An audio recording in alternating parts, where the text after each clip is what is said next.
Evening. I'd like to call to order the Board of Selectmen for Town of Woodbridge regular meeting for May 14th, and it is 5:01. And our first item on the agenda is executive session pursuant to Section 1-206B for open communities litigation, strategy, and discussion. Docket number HHD CV22. Case number Open Communities Trust LLC et al. Town Planning and Zoning Commission of the Town of Woodbridge et al. With that, I'd like to motion to go into executive session. We will be inviting Christine Sullivan, Nick Belmonte, Peter Nolan, Tom Gerard, and Robert Taylor. Did I miss anybody? And the members of the TPZ, as well as the Board of Selectmen. And Tony Genovese, thank you. Just figure you're always here. So moved. Second? Second. All in favor? All right, we will go into executive session at this time.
turn this off until that happens.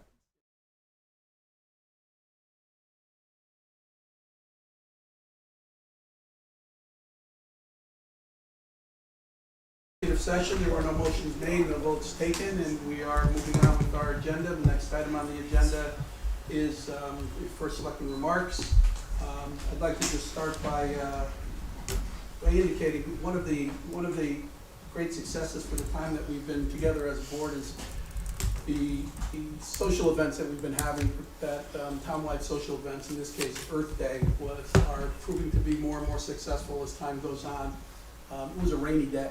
It was not a good day, but the event turned out to be a great event.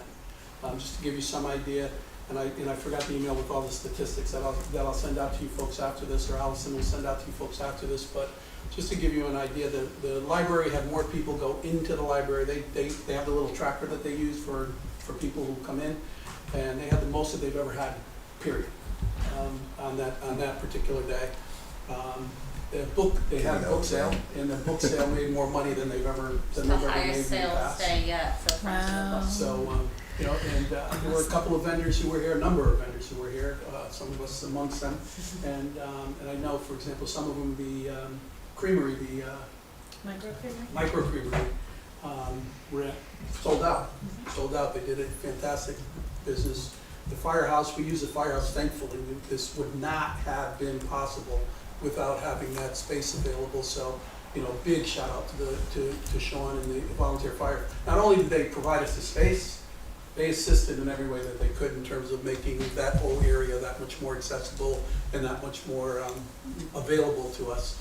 So, and we use a center building, we use a center gym. It was really just a wonderful success. Last year, one of the things when we took it, one of the takeaways that we felt we could do better was Red Litter Day.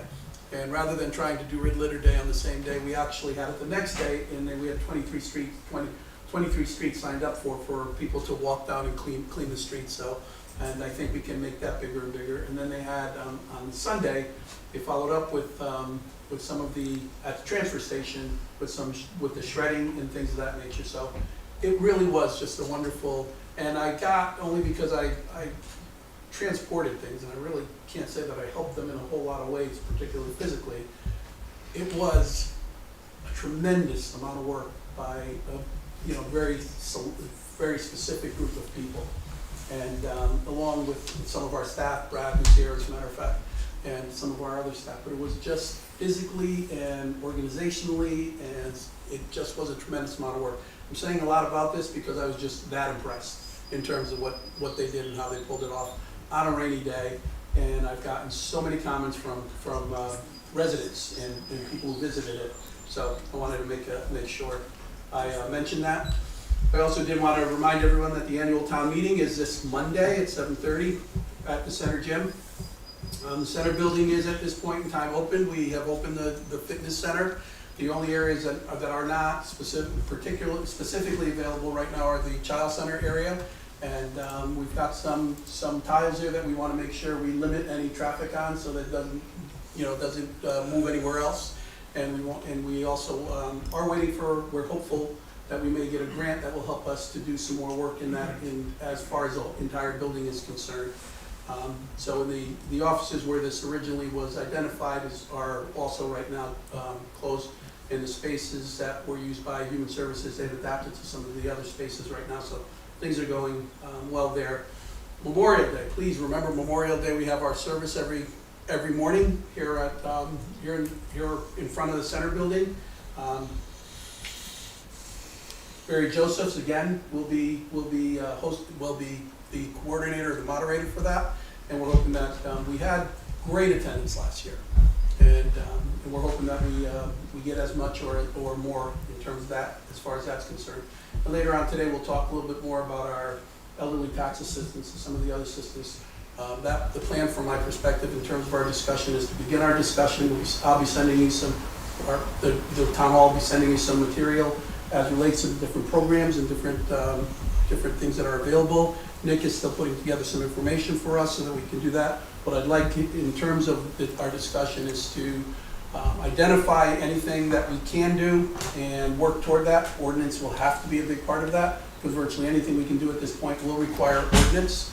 But I'd like to see if we can streamline that process and do as good a job as we need to and we should do in terms of actually putting something in place that might help, if not for this first tax rollout, at least for what comes in January. So, all that said, the last thing I wanted to do is just take a moment because consistent with what I just said in terms of the assistance, and I mentioned both the Earth Day and I mentioned the center building. I just wanted to recognize Brad Parsons because, yes. So,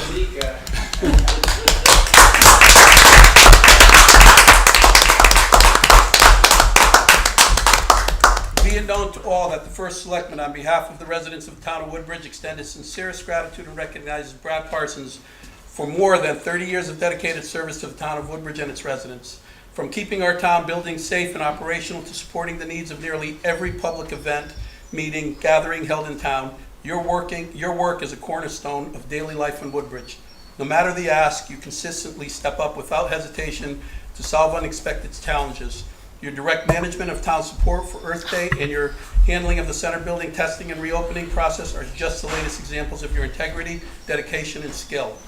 The professionalism and responsiveness of your team are not only a direct result of your expertise, knowledge, and commitment, but also the respect you show for your staff and the pride you take in their work, a reflection of your example and your work ethic. Thank you very much. Stay together. Good, nice photo, you guys.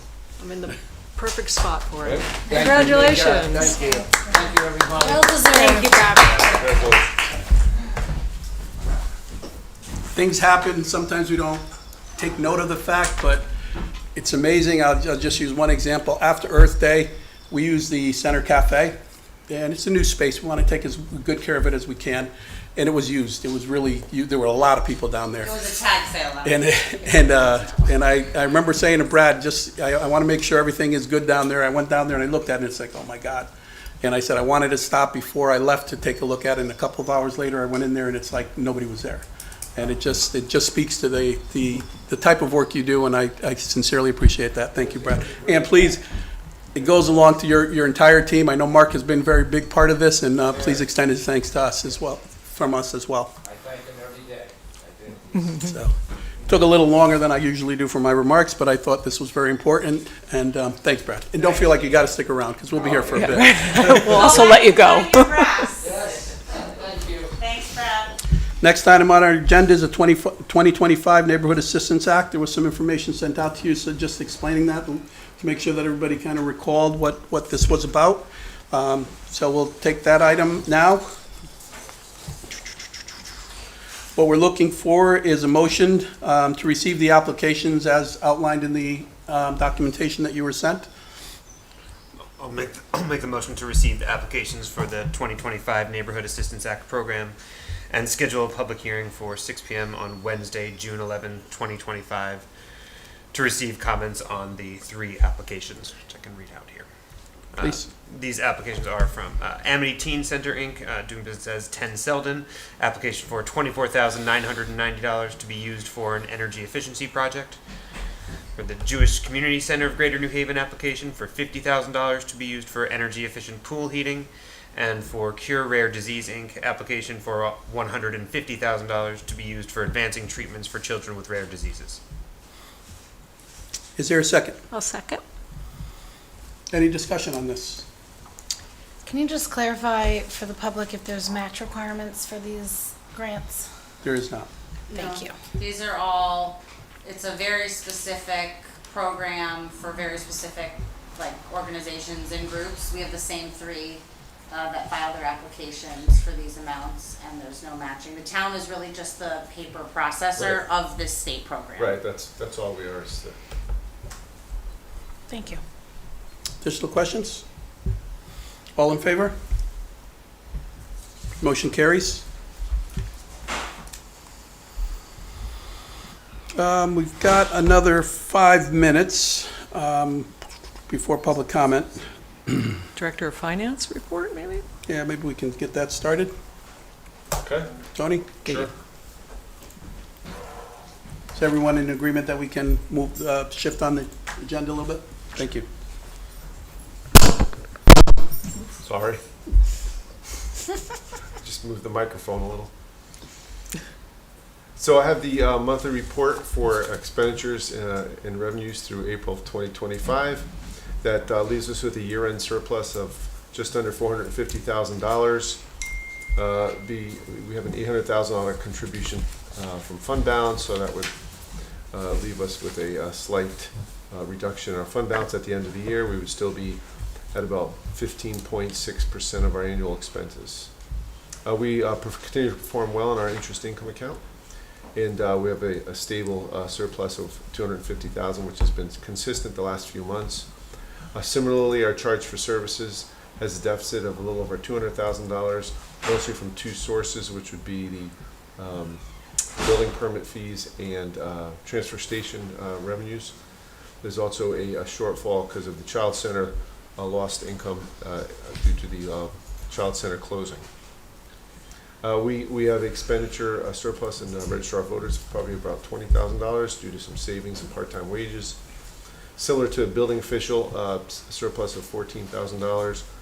Again, part-time wage savings. Our waste management account has a surplus of $35,000. So while we had a shortfall of revenues, we also have a surplus in expenditures, or they are related, and it has to do with a surplus in MSW and recycling. It's the municipal solid waste is what MSW is, and that's where the surplus is in expenditures in relation to the shortfall in revenues. Human Services has a surplus of $35,000, primarily full and part-time wage vacancies in that department. The Amity School District reduced our March payment by $352,000. We used a portion of that for fund asbestos-related expenditures, leaving a surplus of just over $200,000 in that account. And finally, benefits will have a surplus of about $25,000 due to change in benefit, mostly due to change in benefit and some surplus, and some vacant positions rather. Those are our highlights for the year. Tony, we're still not done with the asbestos at the building, as I said before, so that's something. We are not. Yep, okay.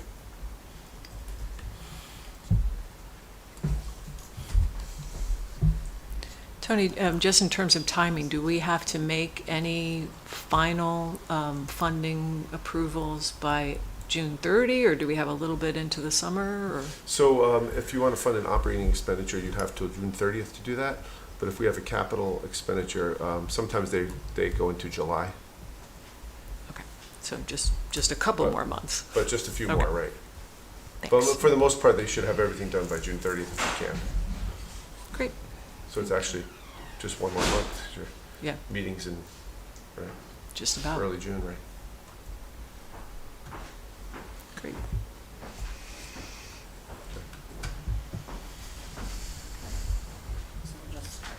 Want to get into the funding request now? Yeah. Just Okay. a few of those. Okay. We can wait till after.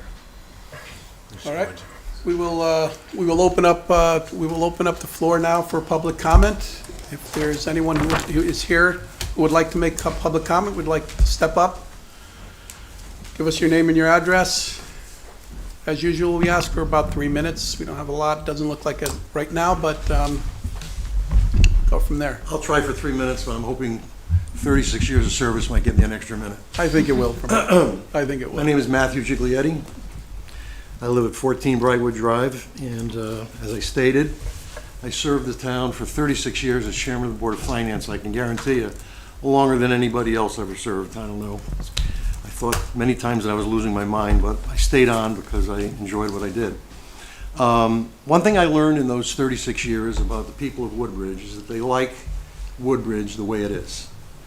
They enjoy the schools, of course. That's probably the main impetus for people moving here. They like the town services, the police, fire, library, human services. Roads are kept clean. They love Woodbridge, and they don't look for major changes. I learned that the hard way a couple of times when I supported condominium project at the country club on a pile of rocks that really wasn't going to affect it, but the people just didn't want it. And it was a painful lesson for me, but I respected the will of the people.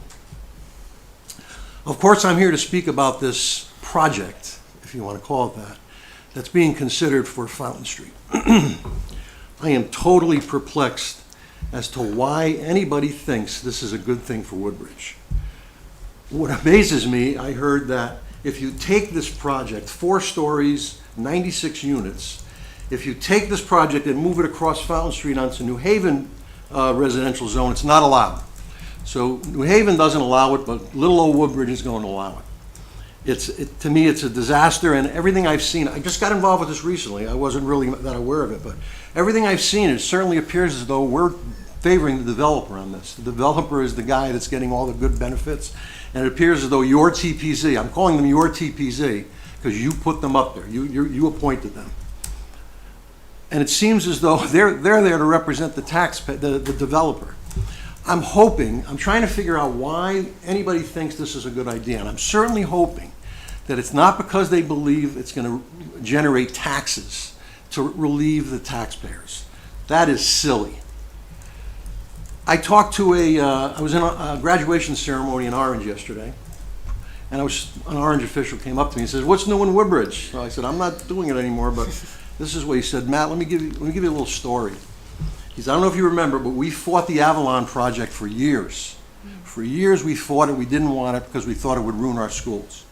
And they kept saying that it's not going to have any effect on the schools. Don't worry about it. It's not." Well, he said it went through, and we now have 2 busloads of kids coming from those schools, from that Avalon project. So if you think that there's not going to be kids involved with this, he said to me, don't believe what any developer tells you. They're going to tell you that there's not going to be any effect on the schools. Don't believe them, because that's probably the #1 reason they're building this thing. I would suggest you have Tony put some numbers together. If he could come up with what approximately the taxes would be on this project, and then assume 30 kids, 20 kids, 50 kids. I mean, at $31,000 a kid at Amity, 30 kids is $900,000, and I'm sure you're going to have 30 kids in 96 units. It is foolish, and it makes no sense for the taxpayers of Woodbridge. Of course, we've all heard about the public hearing, the one where the public is supposed to be there. It was advertised in the New Haven Register on Thanksgiving Day, and you know nobody gets to the New Haven Register, although I must confess I do. I'm a sucker who pays $1,200 a year to mostly read ads. Thanksgiving Day, I was worried about what time I should put my turkey in. I wasn't reading legal ads that day, and I knew nothing about it, and neither did anybody else in town, because 4 days later, at a public hearing, not one member of the public showed up. That's embarrassing. And it also is something that your TPZ should have immediately postponed that meeting, immediately, without any members of the public there. But no, they hid behind the fact that they did. I heard this again and again and again, and it aggravated me. We did what we had to do. They put an article in the New Haven Register on Thanksgiving Day, and that's what they had to do. So they hid behind that and held a meeting and approved this onerous legislation and changes to our zoning laws.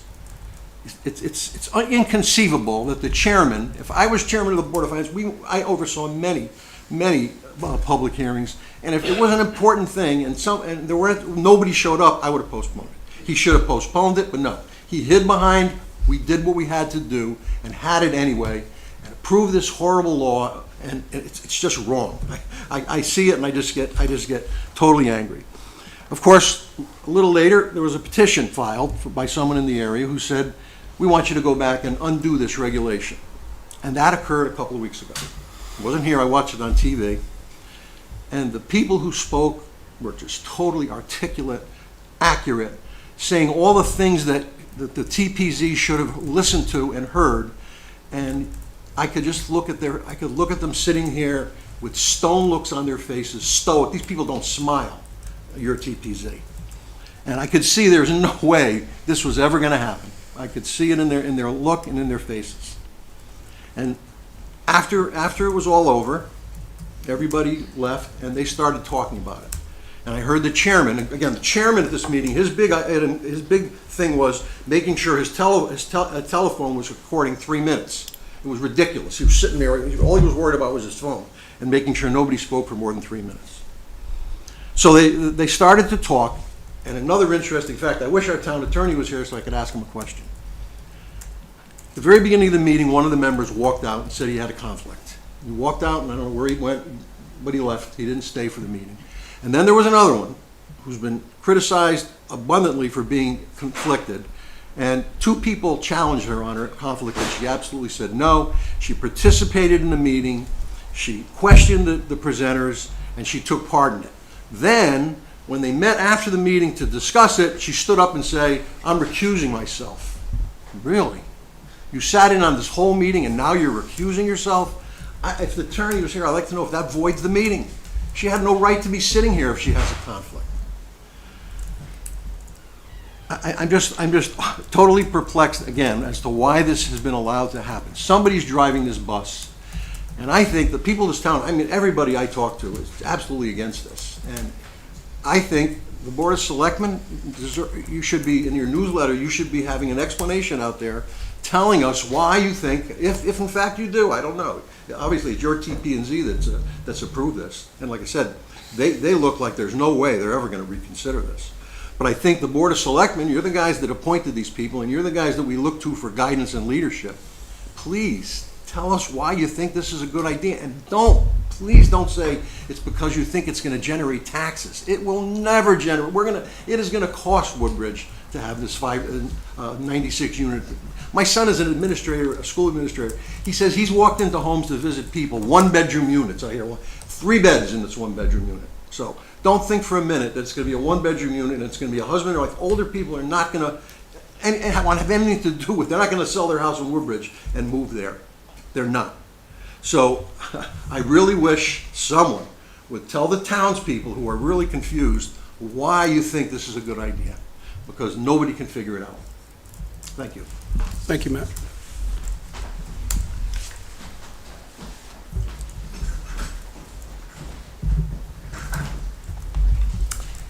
Amy Morella, 184 Rimmon Road. Good evening. I will be referring a little bit to the apartment building, but I'm primarily here to discuss something else.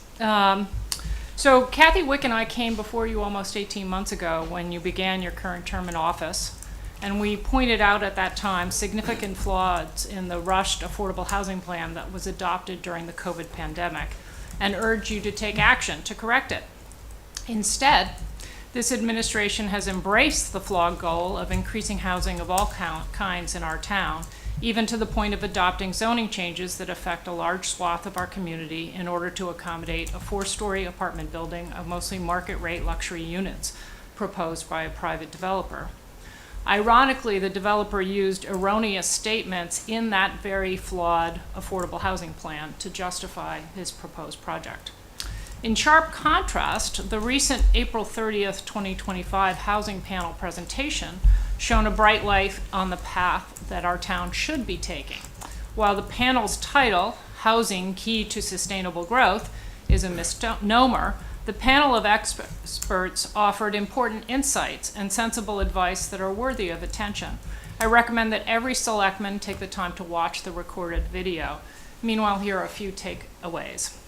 First, Mr. Michael Santoro, the director of the Office of Policy Research and Housing Support at the Connecticut's Department of Housing, set the record straight on the state's housing needs.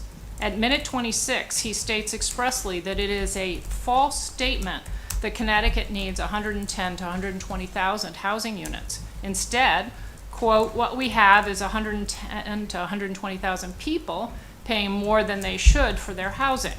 We don't need to build 110 to 120,000 units. We need to better match a household's ability to pay with housing opportunities that they can afford, end quote.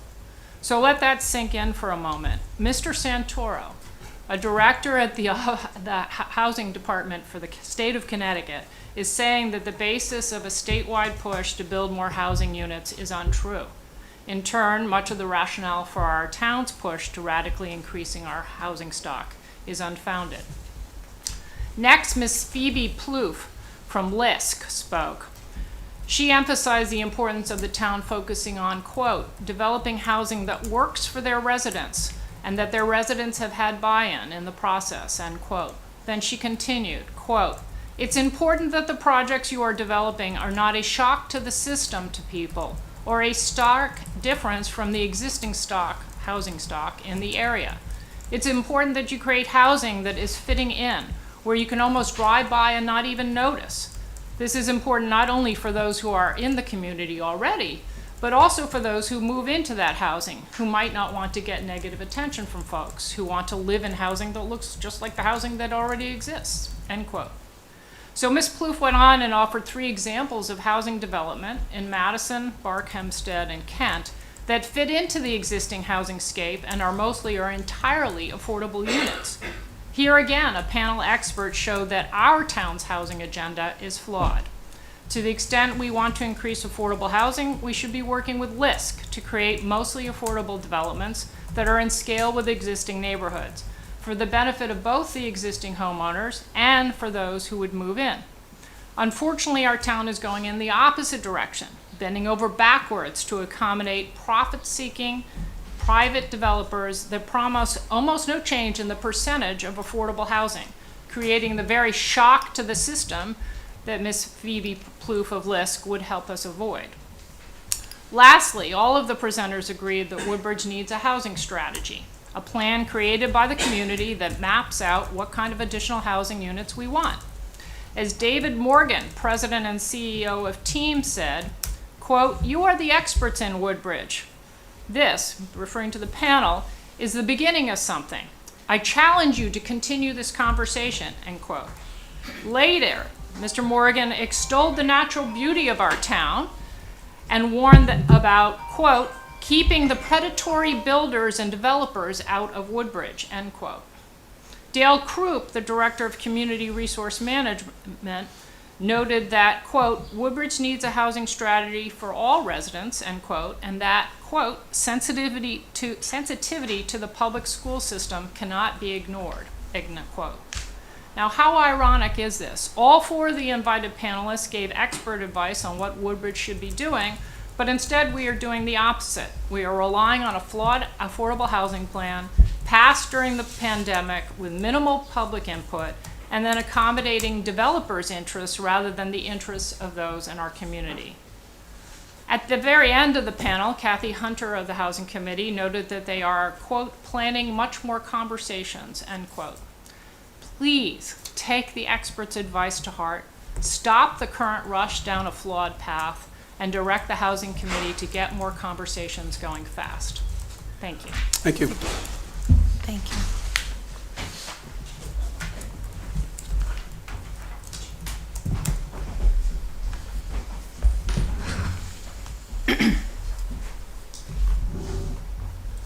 Kathy Wick, 181 Rimmon Road. Last week, the Woodbridge Democratic Town Committee sent an email to its contact list attacking United for Woodbridge, its chair, me, and its treasurer, Paul Harrigan. Both of us are private citizens. The email claimed to be promoting transparency and decrying misinformation. Those are laudable goals that are shared, I hope and trust, by all Woodbridge residents. Certainly, I can assure you they are shared by the chair and treasurer of United for Woodbridge. Unfortunately, the email message failed to advance those goals in that it contained multiple falsehoods. It also, unlike other email from the WDTC, was not posted on the town committee's social media, so the targets of this knowingly false, defamatory attack were unable to respond. This action appears to be quite hypocritical in that it reduces rather than expands the transparency that the WDTC so ostentatiously claims to favor. So, in the interest of actual transparency, I'm here tonight to publicly correct the WDTC's errors and address the issues raised in that defamatory email. The first error is trivial, but reveals regrettably a characteristic sloppy approach to detail. I am not and have never been the vice president of the Woodbridge Land Trust. I am the secretary.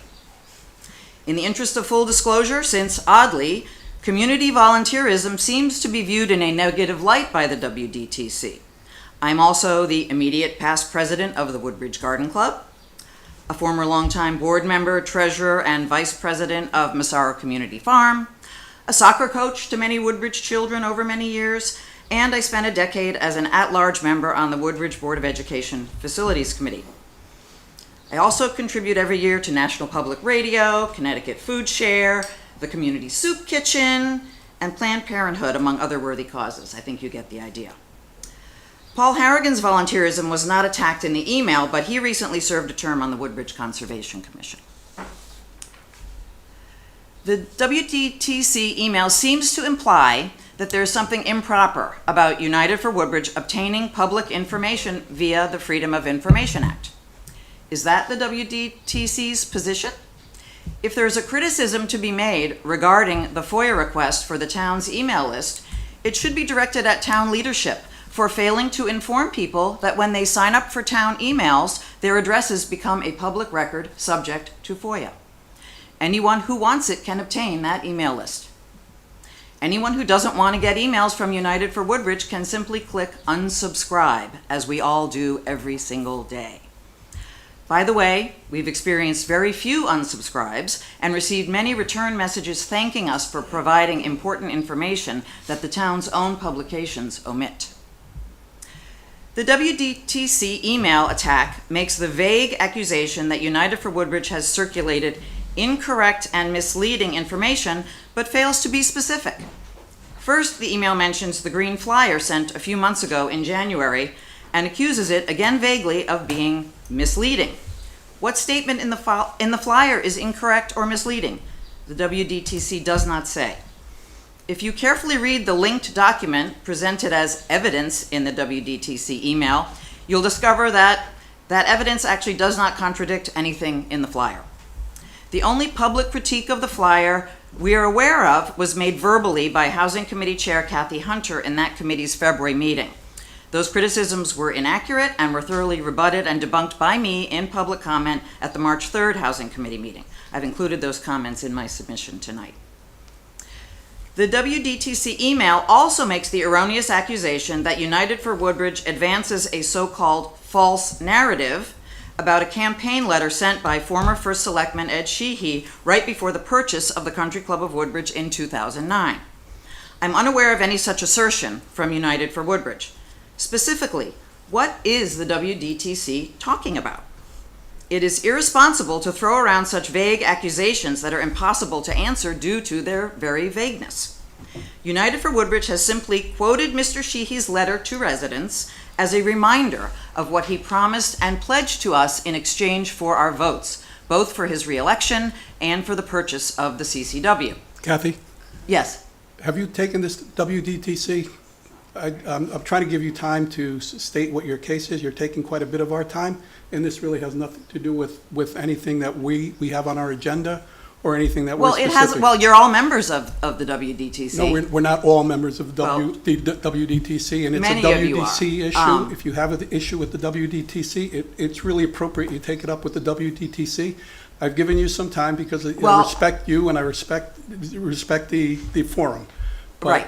I think I think wasn't it's- aware that there was a subject matter limitation on public it's related to town business. Yeah, this is and town business. You're refuting something that WTC wrote. That's an organization that you can take your. Well, no, your I can't comments to. because they didn't post their information in public. I think you know how to So that's reach why I need anybody, to and I'm come happy here. to Well, put I'm you in almost touch with finished. the I'm almost appropriate finished. people. I'm almost finished. Specifically, as Mr. Sheehy's letter states, we were assured, quote, if the purchase is approved, the town will acquire 150 acres of beautiful open space to be enjoyed by residents for generations. While I understand that this letter is inconvenient for the WDTC, it is dishonest for them to try to deny its obvious relevance. United for Woodbridge has never denied the existence of other town documents, something we've been accused of. We've never done that. We have simply asserted that those other documents do not negate the existence of the campaign letter. One final point on this topic. I was bewildered by a remark made in public comment by Nicole Donzello at the May 1st Conservation Commission meeting.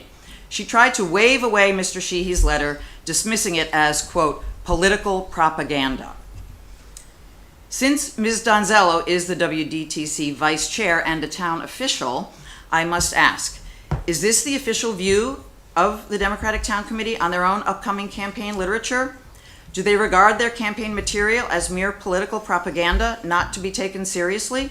I would suggest that they clarify their approach so that Woodbridge residents will know whether campaign literature from the WDTC is intended to be truthful, or will it be political propaganda expressly designed to deceive, mislead, and manipulate voters? While the WDTC email attack has not intimidated United for Woodbridge, its chair, or its treasurer, it has had what appears to be the desired chilling effect on some residents. We know at least one active Democrat who was planning to speak at the May 5th public hearing in support of the zone change application, but after receiving the WDTC email was intimidated into silence for fear of negative backlash from the WDTC. Sound familiar? These are the despicable tactics currently damaging our democracy at the national level that, no doubt, the WDTC would hypocritically decry. Shame on them. Thank you.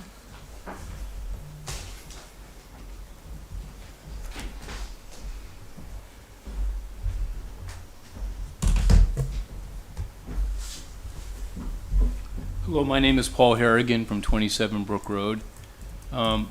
The main purpose of the Board of Selectmen of nominating and appointing people to boards and commissions is to appoint people that represent the general views of the people that elected you, the other residents in town. The Housing Board and the Zoning Board have taken radical positions on issues that don't represent the residents of town. It's the Board of Selectmen's responsibility for this failure, because I don't know why, but they've appointed people that are completely radical and do not reflect the views of people in town. With regard to the DTC email that was slanderous, that was sent out, I think, the issues that we've brought up tonight are not partisan issues, but they seem to be tried to made into partisan issues. And it's unfortunate because the people that are against the apartment building on Fountain Street, the development of the country club property, and the other issues that are being pushed by the radical housing committee and the zoning, in the town planning and zoning, don't reflect the residents of town whatsoever. And they're not partisan issues. It's not a Democrat issue, it's not a Republican issue, it's not an independent issue. It's a reflection of what the people in town want. And the people that are on the housing committee and the town planning and zoning do not represent the interests of the people in town or the views of the residents of Woodbridge. And the fact that those people are in those positions and making these decisions is a complete failure of the Board of Selectmen, who was responsible for nominating and putting people on those boards and commissions that represent the views and opinions and vision for the town of the people that live here. And you've done just the opposite by appointing people that do not reflect the views of the people that live here. Thank you. Thank you.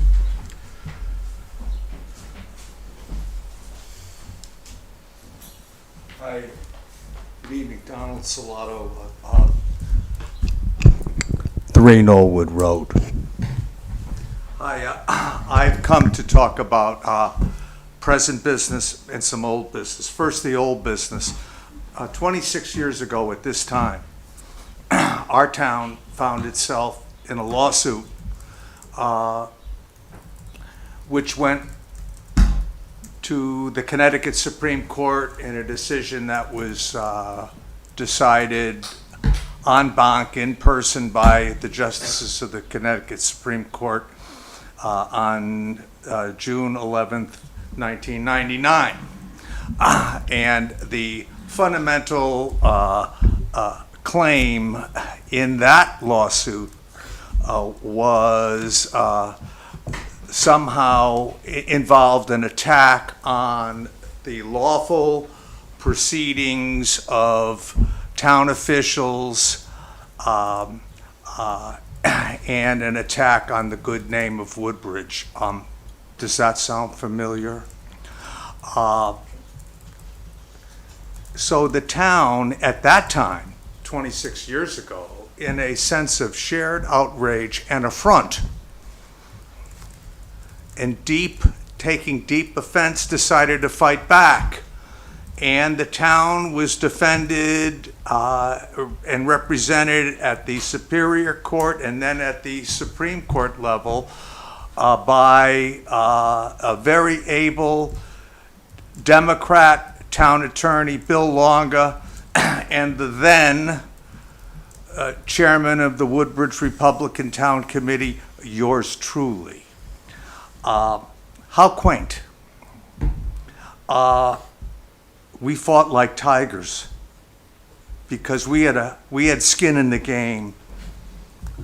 The good works of the volunteers of our town and the fine name of our town. Where's the sense of outrage now involving this spurious, specious lawsuit that is dragging on and on and on, of which we are doled out crumbs of almost meaningless information? I'm very well aware of confidential legal information, etc., etc. But I do not understand why our town has been on its back feet and on the ropes seemingly through the entirety of these proceedings. We deserve to know more. And frankly, the question is raised in my mind, given that we're facing an onslaught by a bunch of interlopers and officious intermeddlers who couldn't find this town on a map. Where is the sense of outrage? Where is the sense of shared offense? Do we want to win this lawsuit? Can we find out some information, please, that can give us some confidence as to where we stand? Thanks. Thank you. Anyone else like to step up for public comment?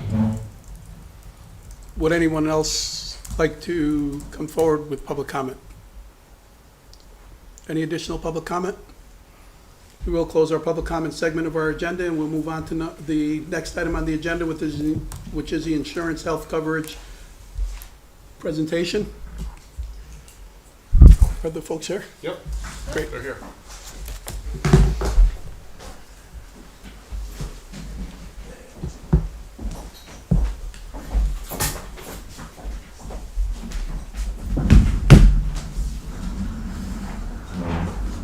If I could just make one clarifying, I'm sorry, Amy, I just wanted to make one clarifying note.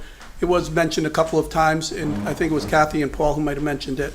The board members, when they're selected for the different boards and commissions, keep in mind that there's 4-year terms, so they're staggered, so we don't select everyone on any of the boards and commissions. I just wanted to point that out, so it seemed as if you were indicating we appointed every board. Paul, okay, so just wanted to clarify. Thank you very much.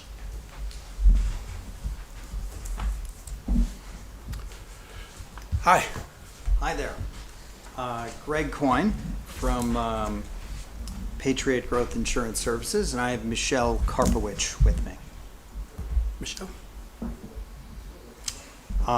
There was a proposal, I think everyone has an electronic copy, PDF, that looks something like this. So if it's okay, what I was going to do is walk through that just page by page, because it kind of summarizes the lines of coverage that are renewing. And so I'm going to start with just the first page. And so that first page is basically, there's 5 lines of coverage, life insurance, dental, vision, medical, and then Medicare supplement. And so it's just showing you the last year versus upcoming year, so the year we're finishing versus next year. And those are basically what it's showing you there is, like, for example, the number of employees who are presently covered. By the way, the number of employees went down, so we had more employees covered in every category last year.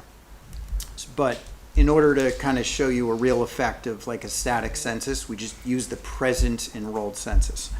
So it shows you the number of people covered. It shows you the annualized premium for that line of insurance coverage. And then it's showing you like the net effect of what is being recommended. So in a page, we'll get to like, there might have been an increase, but we're suggesting a carrier change, so it may result in a decrease or something to that effect. So you have 5 lines of coverage, and 4 of them are either not going up or not changing or going down. And then one of them, sort of the only one that matters if you look at the numbers, because 90% of your spend is, in everyone's spend, is in medical. So all the money is in the medical coverage. And so you can see the total net effect that we're going to talk about how we got there is, 3.95%.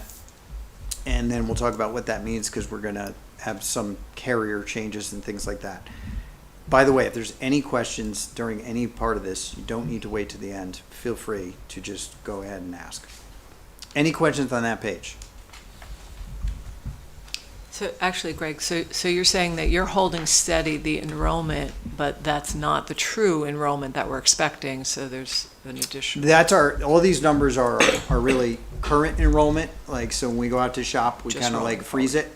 Yep. But I was noticing that all of our numbers, we had higher enrollment last year. So we had more bodies insured. So, I mean, that's a good thing if we have less. Anything else? Does that mean that the 2025 numbers are just reduced if we had that smaller number of people? Is that what, I mean, So, like, when you plug in the rates are plugged into that census. If you plugged rates into, instead of 172 on medical, oftentimes it was like 180. So it results in a little higher annual cost because it's more people.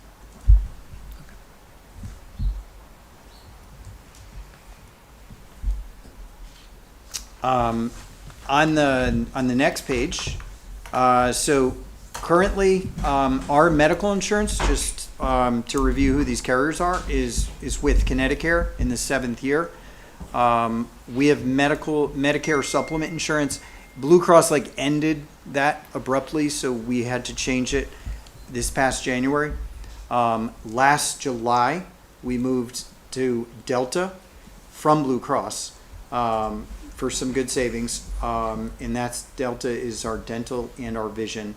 And then your life insurance for quite a few years has been with the Standard. Okay.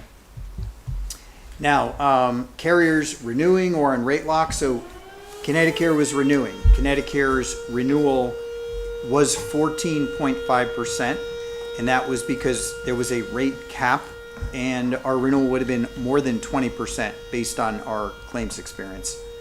Our claims happened to trend up in the months leading up to renewal, which is not totally ideal, but that's factored into it.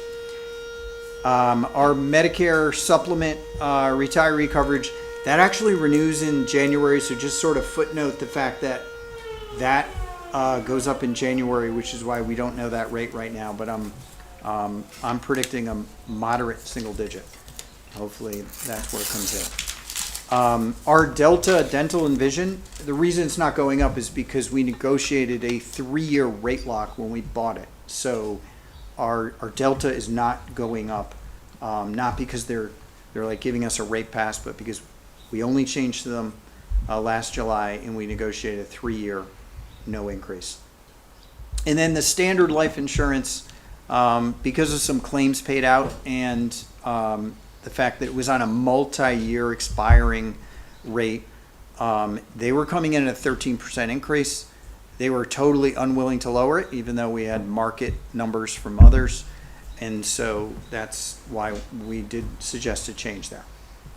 If we could talk about medical trend for just a moment. So medical trend is just what do medical services go up by, the percentage. And so nationally, medical trend it's been going up by about 11%, unfortunately, forever. It's medical inflation. And so there were times it was lower, like during the pandemic, things were suppressed. And then everyone thought after the pandemic it was going to roar back, but there was a bit of a delay. And now we're starting to see the comeback. So medical inflation is going up by about 11%. And so that's why that's like the average increase. Medical trend is running, you could break it into two parts, medical and pharmacy. Pharmacy is the problem. Medical only is about 9%. It's pharmacy that's 15 to 20. Specialty medications are really effective. They're also wildly out of control with cost.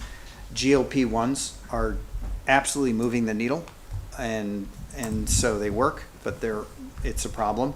The number of drugs that are $20,000 a month is just incredible, and we have them on our health plan. The loss ratio that's expected, a carrier expects you to run at 85%, 90%. No carrier is expecting you to run at 60 or 70%. So we have $4 million in claims, and that's what we're expect to run at, and that's what we're running at. So medical carriers results. I just want to talk about the medical carriers, and when we went out to bid, there's not an unlimited number of carriers, and so Anthem Blue Cross came in with a 4.7% over current. So instead of the Connecticut increase of 14 and change, 4.7. They bumped up our wellness fund, so we're getting, I think, double the wellness fund at $20,000. And when you change carriers, sometimes it's very small costs because of the change. So they even gave us a transition credit of $5,000 that we will put to use for things that are actual costs of change.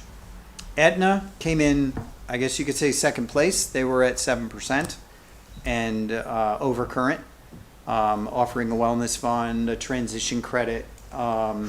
And so they were very respectably there in second place. United Healthcare, who quoted us the year before and was competitive, declined to quote. They just couldn't get there.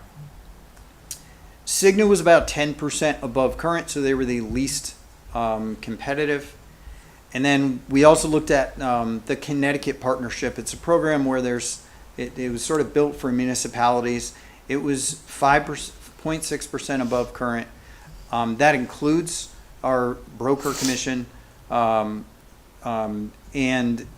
that plan has its only copay style. They don't allow HSA.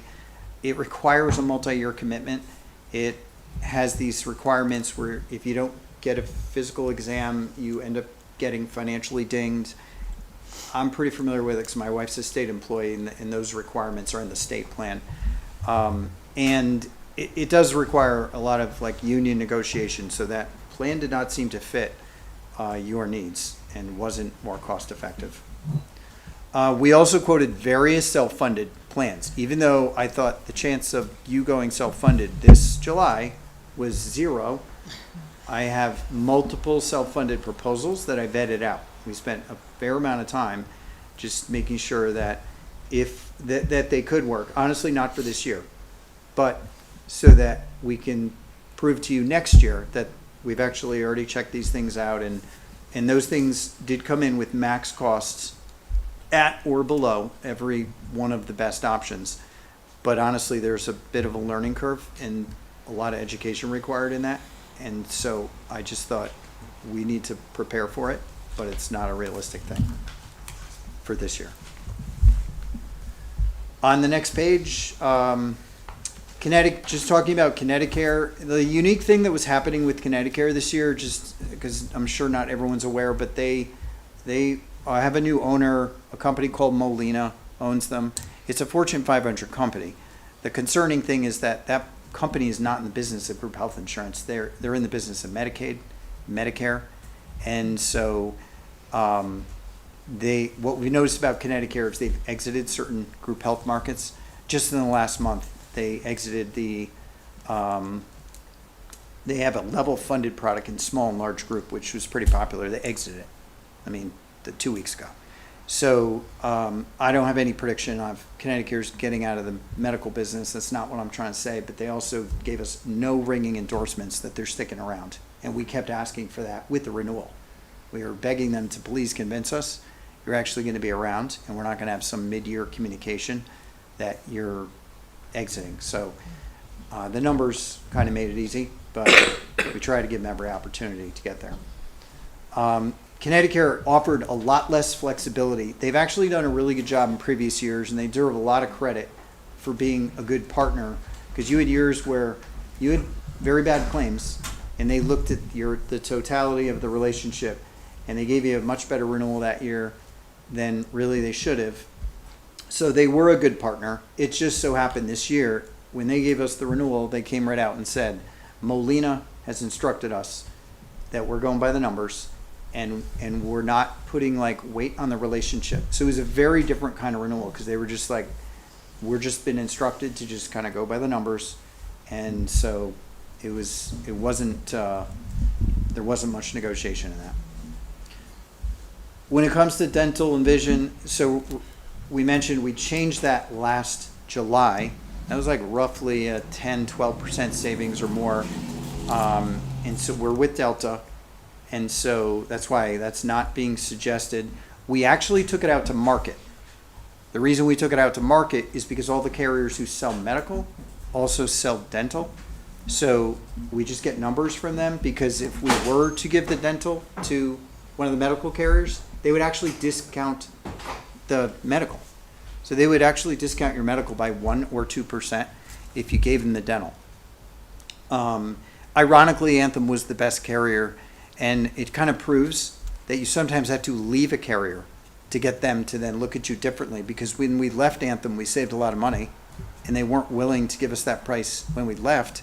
But once we were gone, they're willing to basically give us a better price. Cell companies do that all the time. Yeah, sometimes you have to, we call it resetting the clock, and sometimes you have to reset the clock. Life in AD&D, so your life insurance, standard was increasing by 13.7%, and they've been a good carrier. They were a good partner. They paid out claims. They were also 100% inflexible on moving an inch. We told them we were going to need to go out to market. They said, you can go out to market. It's not going to result in us changing this one bit. And when we came back with better results, that's exactly where they stuck. So Hartford came back. We quoted over a dozen companies. Hartford ended up being the best. So most competitive rate. They matched the current benefits. The thing that's unique about your group that ends up making it hard sometimes to get another carrier to match is our life insurance has no age reduction schedule. So everywhere people have life insurance, typically at work, when you turn 65, it bumps down. So if you had 100,000, typically the reduction is 35% at 65. It's just called an age reduction schedule, and literally every employer has that. Except when you get into the muni market, they sometimes do stuff differently, because that wasn't existing in the old days, so you tend to like just stay the way you were. So an example is Mutual of Omaha was a really competitive rate. They're a really good company. And we asked them if they would bend on that issue, and they really wanted to write you as a client, and they said, we can't bend on that issue. So Hartford was the best rate, but matching everything you have. We got them to do a 3-year rate guarantee, which is great, because typically it's 2. And then they included some enhancements like an employee assistance plan that's better than we have now, and a travel assistance plan. So in summary, these results, basically what we're asking the town and the BOE is, what's being suggested for July 2025 is for the medical to move to Anthem. By the way, we've done disruption reports where we took all the doctors being seen, asked Blue Cross and other carriers to run reports. It's more than 98% match. The reports do not get any better. So there's lots of doctors who people are currently seeing out of network with Connecticut that will be in network now. And that's a positive thing. We've also had them make agreements that aren't just ordinary ones, where basically if someone's taking a medication that's not in the formulary, they're actually going to continue to cover it. So the transition should be set up very smooth. On dental and vision, we're suggesting to stay with Delta. We're basically saying it's not a good idea to take the Blue Cross dental at this time, because it's disruptive. They had their opportunity. They didn't want to do it back then. And we think it would be really disruptive to all of a sudden change that. The Delta rollout was very smooth, and they've done a very good job. So that's why we're suggesting leave it alone. The Life and AD&D, we're suggesting to move it to Hartford. If Reliance was going to go up by 7%, and if Hartford is down, if Reliance was going to go up by 13 above current, and Hartford is 7% below, that's 20% swing. So we're talking about this exact same coverage with a few enhancements with Hartford. And the retiree coverage, it doesn't renew at this time. We had to move that because Blue Cross abruptly pulled out of that retiree market. We replaced that coverage, and we're hoping that that coverage is going to be a single-digit renewal in January. So we're asking for the board to approve a move to Anthem for medical, stay with Delta Dental and Vision, move to Hartford for life, and remain with Amwin's retiree over 65 program. Any questions? The one comment I just want to make is, it's sort of mentioned throughout here, but not, just want to make sure everyone understands. This also includes the Board of Education. I just want to make sure everyone understood that. And not a question, but thank you very much for the information on the disruption report, because that's key to making sure everyone stays covered and cared for by the people that they want. So I appreciate that. Yeah, very thorough and helpful. Your comment on it being, I mean, it, like you said, your quote was, it doesn't get better than that. I mean, it's. Yeah, that's a really good, 98% is a really. There can always be a doctor. Right. Yeah. And, Blue Cross has gone so far to say that there's a process by which up to 1 year for a mental health doctor, they'll allow a non-network to continue, because that can take longer, and 90 on the others. Yes, correct. And 90 days on non-mental health. So there's a process, even if it's got to be rare, because remember, we're taking a bunch of out-of-network doctors now, and they're going to become in-network. But it is possible that like one or two of those out-of-network stay that way. But we're talking very small numbers. Thank you. I had a question for you. You mentioned that you're investigating that self-funded option. That's the same as being self-insured? Mm-hmm. So yeah, big difference. I guess, thinking that that's for next year, not for now. Mm-hmm. But is it possible to combine with Amity, since they are also self-insuring, and they just make our pool larger? Is that something worth exploring? If we're going to explore that, I don't know how everyone feels about it. There is a lot of moving parts when you start combining the pools, and I mean, I think my goal is to take this known entity we have and be able to tell you with confidence exactly how this known entity would perform.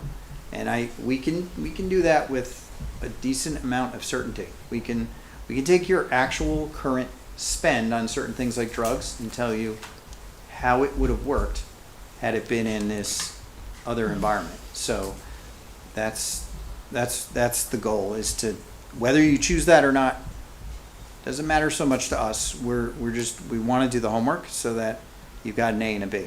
Right. Are you able to comment at all in terms of what the differences are, or like, I'm assuming you go in that direction specifically for cost savings? You do. You go there for cost savings. You also go there for sort of visibility, because we can get a claim number total, but that doesn't mean we really have intelligent information. So just take drugs, because they're an easy topic. Mm-hmm. And they're also like low-hanging fruit. Is we have $1 million in drug spend per year. And so if we were to be self-funded, the low-hanging fruit that exists is our high-cost medications. I mean, we have medications like Stelara. That's anti-inflammatory. It's $25,000 a month. And so you take medications like that, where it doesn't matter what carrier we're with, it's $25,000 if it's a full dose, because there's like a half dose that's half that price. But if you're self-funded, you are filling that medication through a Canadian specialty pharmacy, it's half the price. You're not getting a different medication, you're not getting a different pill, you're getting the exact same medication that you were getting. It's just these are things that are routinely done in the self-funded environment. There's also rebates that are going back to Anthem and all carriers and your current carrier. So every time you fill an expensive medication, you're filling, you theoretically think about it, could have filled the medication maybe in the same class that was a lot cheaper. So the manufacturer of that drug is paying anywhere from 10, 15% of the drug cost, and it ends up at the carrier. So those are rebates where they go back to the carrier. We don't ever see them, and we don't have access to them. And that's just, those are some very sort of low-hanging fruit examples of when you're self-funded, everything becomes totally visible. Right now, we just get a claim report where we know on a given month we spent 110%. So we spent $1.10 for every dollar we gave the carrier in premium, $1.10 in claims. But we really don't get an intelligent breakdown. So it's just really about more visibility, seeing what's going on. And so my goal is to just continue to provide the solution, and we can remain with carriers. My concern is like this carrier thing is not slowing down. So, you know, if we're spending $5 million for 170 people, we're spending $30,000 on medical insurance per head. And that's not totally unusual for a municipality, but the average medical spend per head in the United States is $15,000. And that's for private companies, granted. But the point is, there has to be a number when the $30,000 per head becomes unaffordable for anyone. There has to be a number. It might be 40.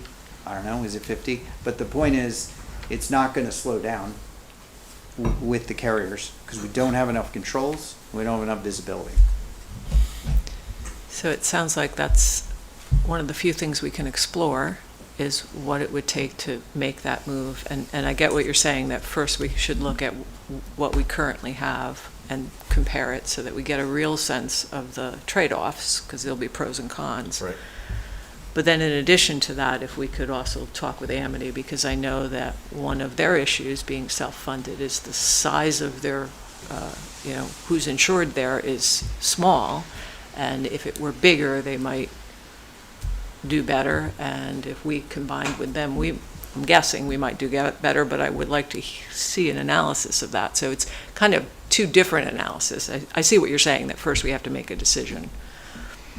But if we're exploring things, and we talk a lot about trying to keep our budget down, and this is one of the few things. I also hear what you're saying about the complexity and the education that's needed for it, because certainly Amity is criticized for being self-insured. So we certainly don't want to open ourselves up to that kind of criticism by not explaining adequately and being very upfront with people and maybe taking a good amount of time. So Right. It might be months of really looking at these options. One other comment about, like, if you were to combine with them is, when you buy insurance from a carrier, it's kind of off the shelf.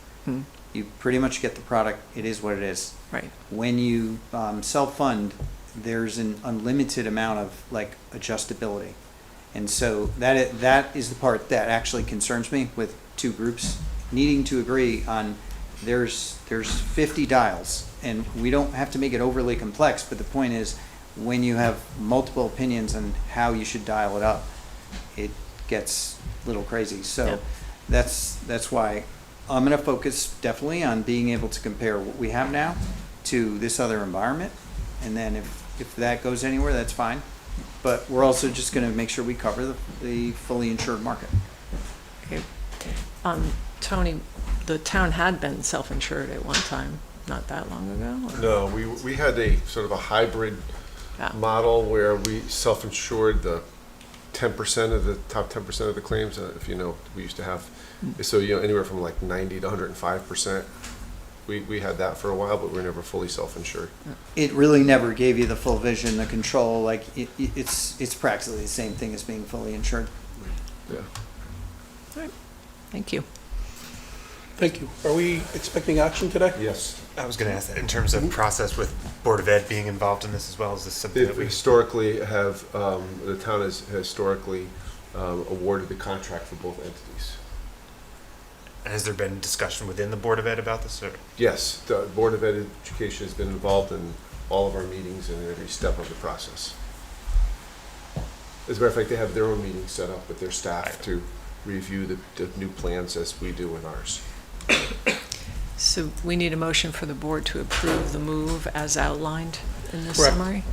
So I'll make that motion. Second. Do we have any additional questions? Thoughts, comments? All in favor?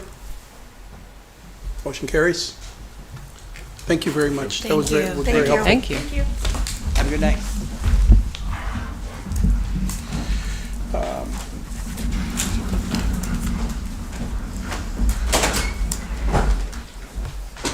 And on the screen behind me is Roman and York, and Anthony's here. All right, before we get started on that, want to take a 5-minute break? Yes, Yep. please.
I'd like, our next item on the agenda is a town planner update.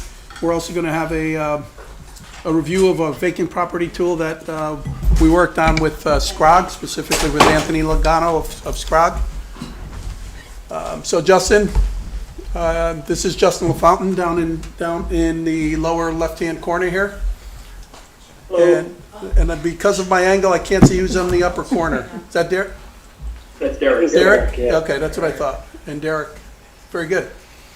So, Justin, what I had indicated we would do, and we had put it off from last month, is to just have Justin join us to give an overview as to what he's been doing, some of the work that he has done, and what we're looking to do going forward.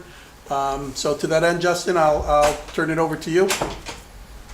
Great, and I'm going to share my screen, and I hope this works. Let me know when you can see this, okay? It's coming. There we go. Perfect. Worked easier than I thought. You never know sometimes. You may want to make it a little larger. Do we have this? Do we have this? No. Is this the same one that's in our? We I do think have it's- a. yeah, I thought we this have was- we have something, but now I'm trying to. I was It might have given been from the last monthly month. reports to put up. I don't have this presentation. Do I? I don't think so. We have a month. Yeah, it's not the same one. No. Or Okay. we have a monthly report thing. Yeah.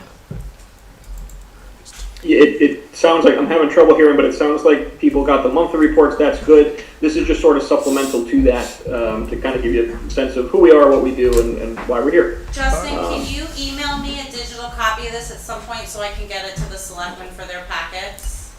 I sure can. Is that Allison talking? That's Allison. It is. yeah. Perfect. Yes, I will. Perfect, thank you. It's tough to see with the owl. It's a good device, but you never know. All right, so my name, as the first selectman said, my name is Justin LaFountain. I am a AICP certified planner with Goldman York. I'm the senior vice president of planning and economic development, and I have with me Derek O'Connor. Derek, if you want to introduce yourself, say hi. Hi everyone, I'm Derek O'Connor. I am a research and data analyst with Goldman York. I've been here about 2 years now, and I've been working closely with Justin and Mika over the past year or so on several different assignments. All right, so we're going to go through some data that we found, some projects that we've worked on, and just kind of give you a sense of, again, what we're doing. So in case you don't know, Goldman York is a multidisciplinary firm based out of East Hartford, Connecticut. We focus on planning, economic development. We have sort of three main client groups. The biggest is municipalities, just like yourselves. We also work with private developers when they're looking for fiscal impact analysis or anything like that. And then we also work with institutions like universities, churches. DOT Rail is a big one that we work with. They're basically real estate holders who don't know a lot about real estate. So those are our three groups as a majority. Obviously what we're talking about today is municipal planning and economic development. Our main focus is creating reality-based solutions for the success of communities. We are grounded in data. That's why I have Derek here with me to talk about some of that data. Because we firmly believe that if the data doesn't back up what we're proposing, it has no chance of success. You can have, and we've seen a lot of municipalities have a lot of plans with pretty pictures, but unless they have the financial means and the market backing to advance, it's just going to be a plan that sits on the shelf, and that's the last thing that we want to be working on. So we work a lot with zoning regulations throughout the state. We've analyzed a lot of different municipal zoning regulations. I'll get into a little bit about how that's impacting Woodbridge shortly, but the state statutes change pretty dramatically mostly every year, depending on what exactly the session has going on. And one of the things that we do is we make sure that all of our local municipalities are kept up to date with their zoning regulations, make sure that they're up to speed, make sure that they're in compliance with state law, and that they're setting communities up for success. We have a phrase that we like to use called swift, simple, and certain. We like to make sure that the regulations that we provide are not only something that will take people through the process quickly, whether that's to an approval or denial, but they're also easy to understand for everybody. I'm sure you've all read regulations that would take an attorney or a legal degree to interpret. We don't believe in that. They have to be understandable by not only the commissioners, but also the public in general. So that's how we try to work on our regulations, and they have to be certain. They have to provide clear outcomes of how things can succeed. This kind of goes into our reality-based planning method. Number one is sort of looking at the existing conditions of a community. Again, that really revolves around the data. And we're going to get into some examples of that shortly. We do a lot of outreach with the different commissions, with different groups, to try to figure out what the community is looking for and how we can position the community for success. We develop strategies and provide actions for improvements. One of the things that we always try to do is, again, provide reality-based solutions that are going to be something that you'll see changes based on. One of the things that we focus a lot on is measuring the improvement, because planning, economic development, most municipal things do not happen overnight. It's important that we track and see how they're doing, what the outcomes are, what can be positioned for better success in the future, and determine how exactly something that may have been implemented hasn't been working. One of the things that we really like to look at is what's working in the town and what's not working. And that provides us with the roadmap and the agenda for how we move forward. Like I said, that's sort of the reality-based planning. We talk ad nauseum about the importance of basing things in reality and basing things with the market and with data. So with that, I'm going to hand it over to Derek to talk a little bit about some of that data. Yeah, so this is kind of just some examples of demographic data that we've looked at. This is mostly just little snippets from slides and whatnot from presentations we've done for you guys. Again, this data is from Esri. It does use the American Census, but again, we don't look at these aggregate numbers alone. We compare them to nearby towns, we compare them to the region, we compare them to the state. We look at them historically to kind of get an idea of what town you are, how you compare to surrounding towns in the region overall. And then to the right is just some analysis from Placer AI, which is a location intelligence and foot traffic data software. Just to kind of show an example of some of the software and data sources that we have available. What we typically do with this is we geofence, whether it's a parcel, a property, a corridor, a downtown, and what it does is it uses cell phone data to ping visitation, and from there we can track what time people are going there, as you kind of see on the bottom right. How long they're staying, what day of the week they're staying, what zip codes they're coming from, what block group they're coming from, and this kind of helps us get an idea of sites, potential for sites, what's working, what's not. Maybe there's something in zoning that is impacting, the visitation on certain times of day. Maybe there are other downtowns in other areas that are more successful or less successful, and this kind of puts a number behind that. So, Allison, just send it to put it in the folder. I'm sorry to interrupt, Eric. I just wanted we got the presentation. Justin, if anything's changed from the one you and I went over that you sent? I don't think anything has. Derek, are you familiar if anything changed? Yeah, if we see I anything. don't believe so. So if we see anything different. Derek, what portion of this comes from the ACS survey? You said some of the other things. Yeah. Like The demographic data on the left-hand side. Okay, just the top corner? Yep, at the demographics, the education, the household income. Did you find it? Moving on to the next data slide. This is sort of an interesting project that we worked on. I'm sorry, can I interrupt you, Justin? Justin, hang on a second. Justin? We know that Beecher Road School is a big topic right now, and That's trying to okay. figure out what the enrollment Justin. will be in the future is important. Because I think you're going to have to talk. Yes. Talk to David, you might have to. You're closer to the. Okay, Andrea had a question, but we just wanted to see what her question was before you got too deep into this. I'm sorry. Yeah, absolutely. It's not even that good of a question. But Derek, you had mentioned this has been presented before. I haven't seen this. Can you clarify, maybe, can you speak more to that? I believe we we actually met in the fall, and most of these numbers should have been in the slides. I mean, we can resend the presentation that we gave, but I don't know the exact date. This was information that was provided to town hall. Okay. They provided to us for demographic information that we had. Just to kind of give an example of the stuff we've been working on.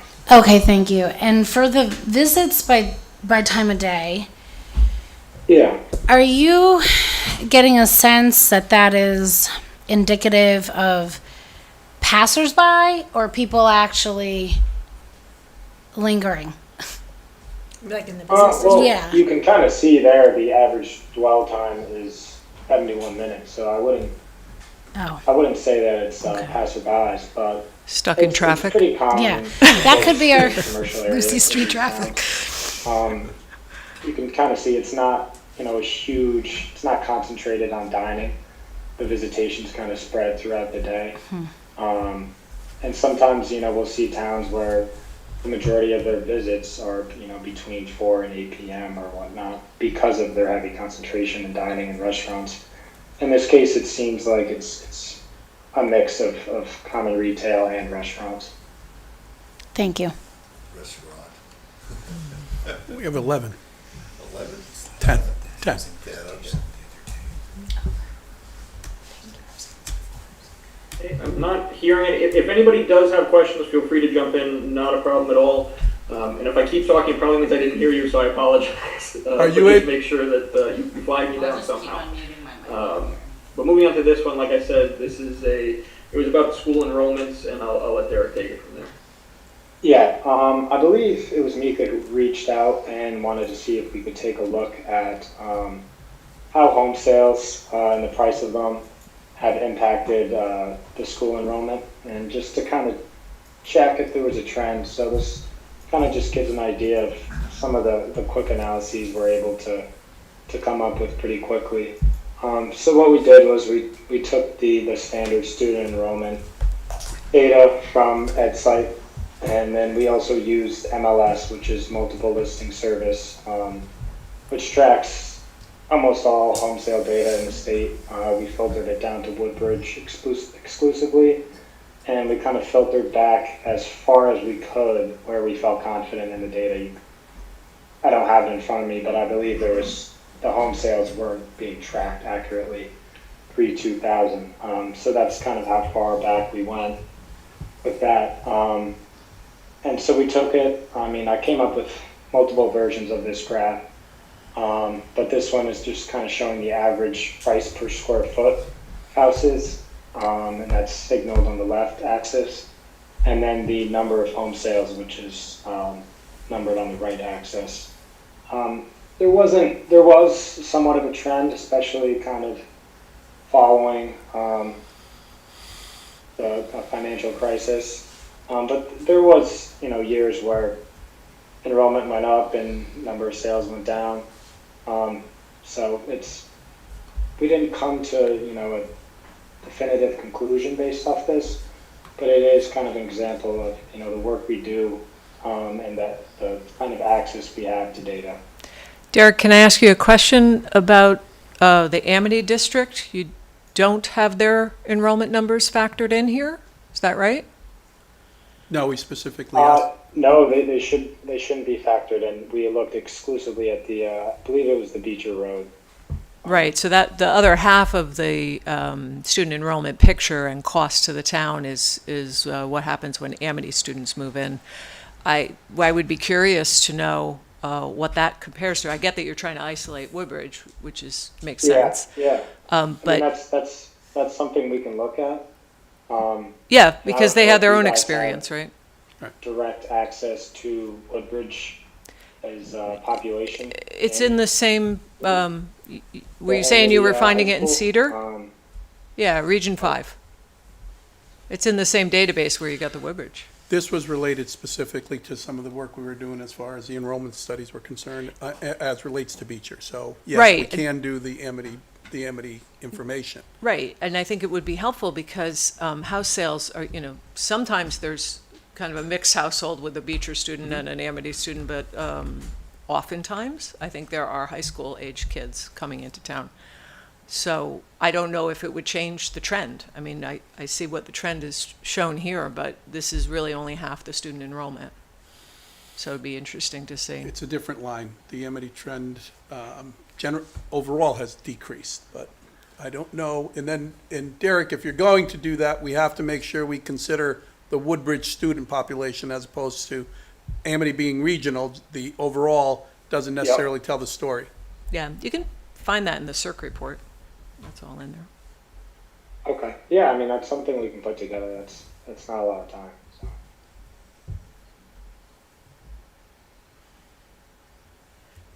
And then just sort of a kind of a year in review. We're not quite at a year yet, but we wanted to just kind of give you a sense of the projects that we have been working on with the first selectmen and the various commissions in town.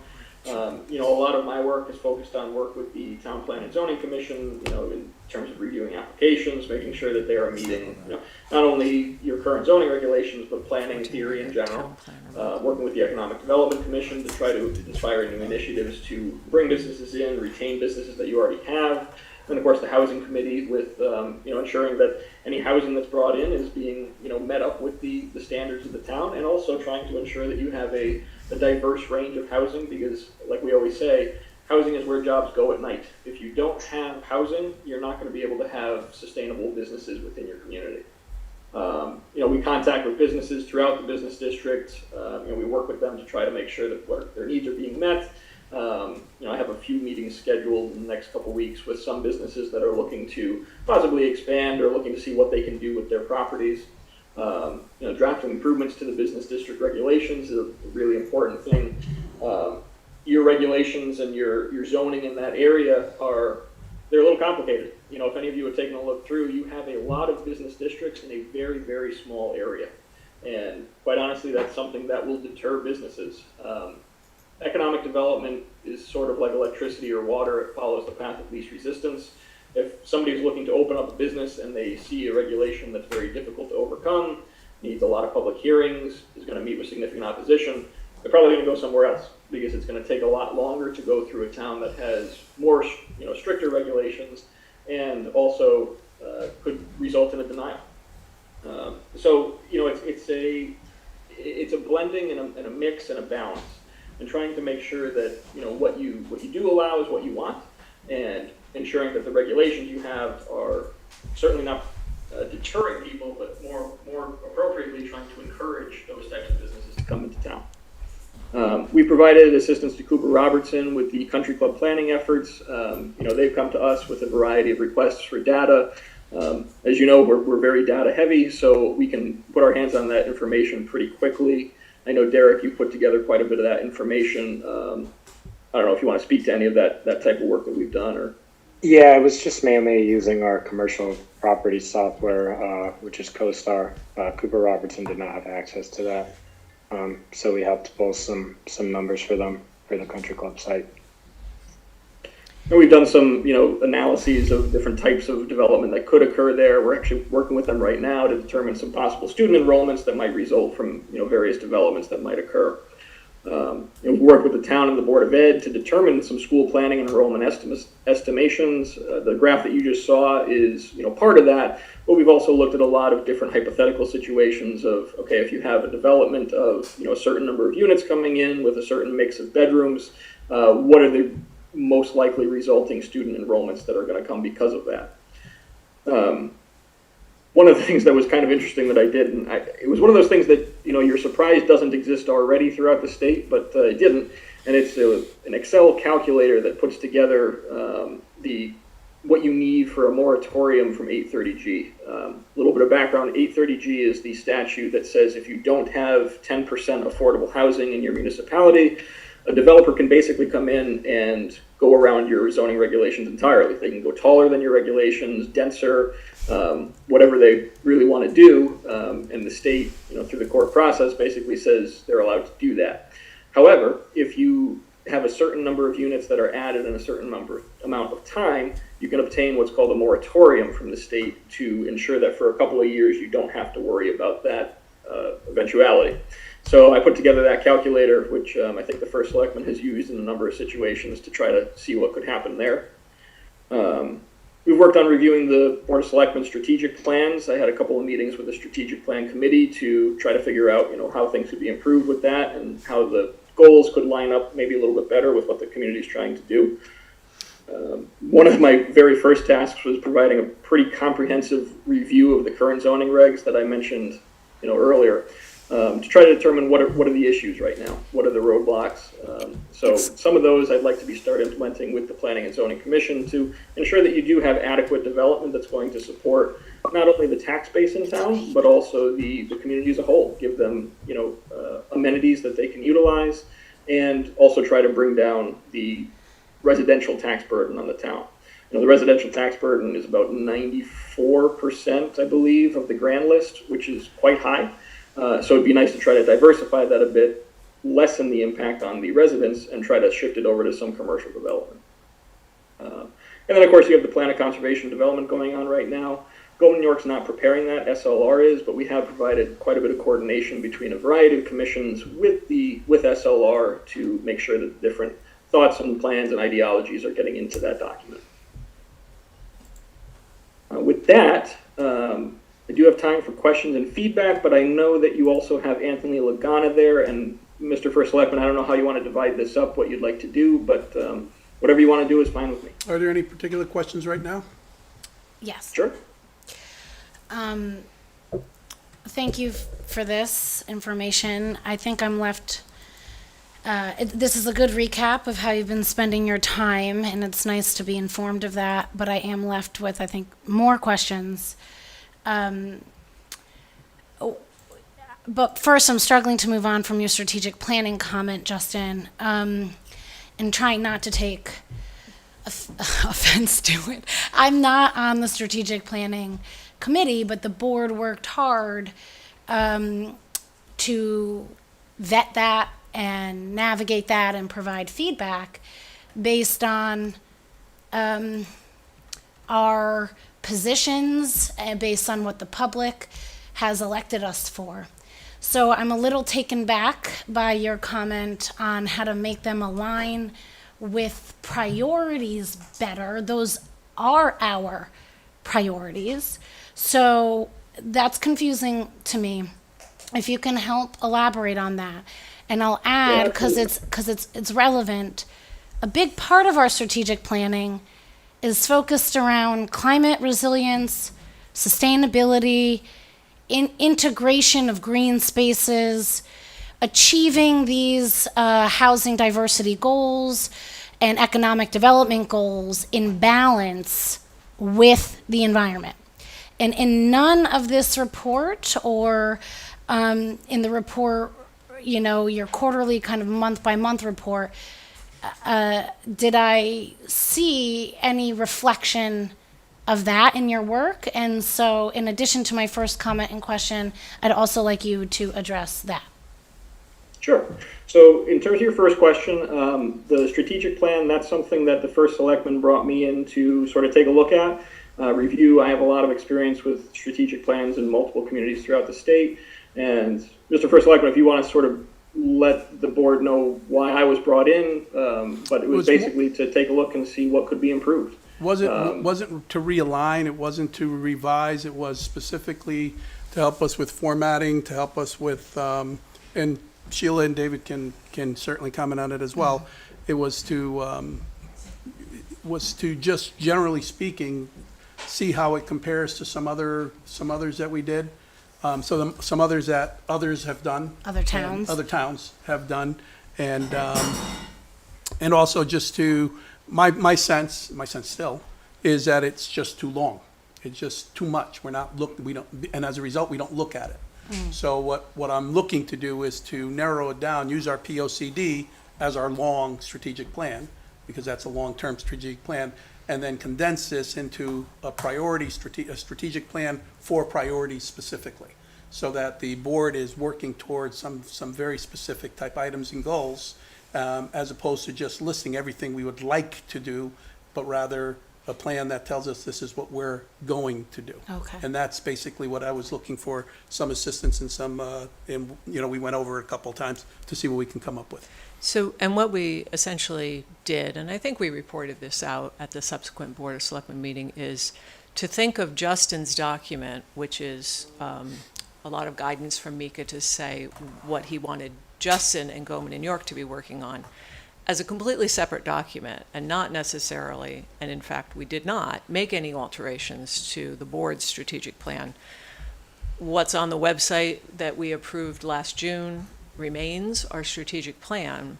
The thinking in the most recent meetings that we've had was that once the POCD process is more available to us. So I think I'm hearing an opportunity here, both in Justin's list of reports that he's made for other committees, while they probably, a lot of them do touch on things that were in the strategic plan as initiatives that the Board of Selectmen has endorsed as action items for us.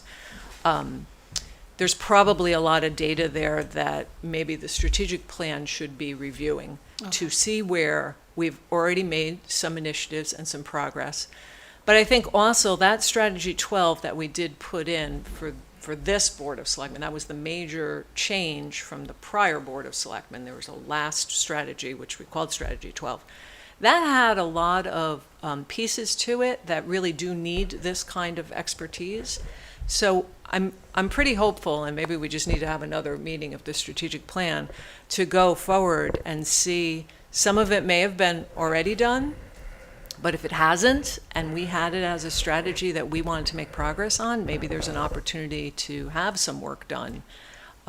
Because you're right, that strategy 12 was looking at ways that housing and commercial development could proceed to help bring down taxes, but in keeping with environmental concerns and making sure we were being as sustainable as possible. And, based on feedback we get from townspeople that say we want that balance. So I'm hopeful that more data is going to make its way through the strategic plan, but the plan itself, our plan was to alter it once the POCD was done. So not until June or July would we be seeing it again at the Board of Selectmen. And I'm hoping it'll be informed by progress made. That I don't have that progress to look at right now, and we should probably get it as soon as possible. So maybe just in all the reports that you kind of have listed, if you could send them or just have them uploaded maybe into the folder. Please don't email them. But maybe that's a way for the strategic plan committee to just dig in and see what's been accomplished, what hasn't been accomplished. Because this was, if you remember, the strategic plan used to have a green column that had, what's blocking these things? And a lot of it was we needed the planner. So now that we have the planner and he's got a whole bunch of work under his belt, it's time to true it up to our strategic plan. And that's a really good point, and that sort of ties in with what I was mentioning earlier, which is the sort of making sure that you're keeping track and implementing tracking progress to make sure that the changes that you're making and they're having results. So I totally agree with you there. Absolutely. Great, thank you. So Sheila spoke to the role you can play with environmental balancing, but I'm not seeing demonstration of that in your report. Can you address that? Sure, absolutely. So a couple things to note with this. The first thing is that we're sort of an on-call basis. So whenever anything comes up, we have a certain set number of hours a month that we're allowed to spend in Woodbridge. And when we're called up for certain things, we have to focus on those projects. However, in terms of the environmental concerns, absolutely, and that's one of the things in the zoning regulations that could stand a lot of improvement, updates and improvement. Like I mentioned earlier, it's really about the balance of economic development and conservation. You really have to be concerned with making sure that what you're doing is in line with what the community wants, while providing a tax base that's going to be successful for the economy of the town, but while also ensuring that you're updating and upgrading in terms of friendliness to the environment. A lot of planning theory revolves almost entirely around sustainability right now, and that's one of the things that we look for when we're going through our regulation updates, to ensure that we're not only up to date in terms of state standards for things like drainage, things like impervious coverage. Parking requirements is a big one. The more surface area you have that's tarred over, the bigger impacts you have to the environment in terms of drainage and stormwater impact and everything like that. So when we look through our zoning regulations with our member communities, that's what we're trying to find out is where can we improve some of the environmental concerns. So you're right that you don't see anything specifically written out about it, but it's sort of in the back of what we're doing in terms of reviews like that. It would be helpful for me at least, though I'm not who you report to, but to see that reflected.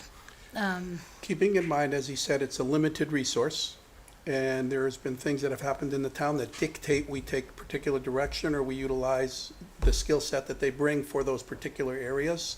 So it's when it's appropriate and when it's, now that you're saying it's a priority, we can look at it differently, but it's. I think it's been a priority I think it's a priority in every decision pertaining to land use made, period. And I don't think there's any decisions made that haven't had that consideration taken with it. So in terms of the decisions we've actually made. So. Okay. As I recall, when we were discussing that, we felt that this information was more of an implementation plan rather than a strategic plan.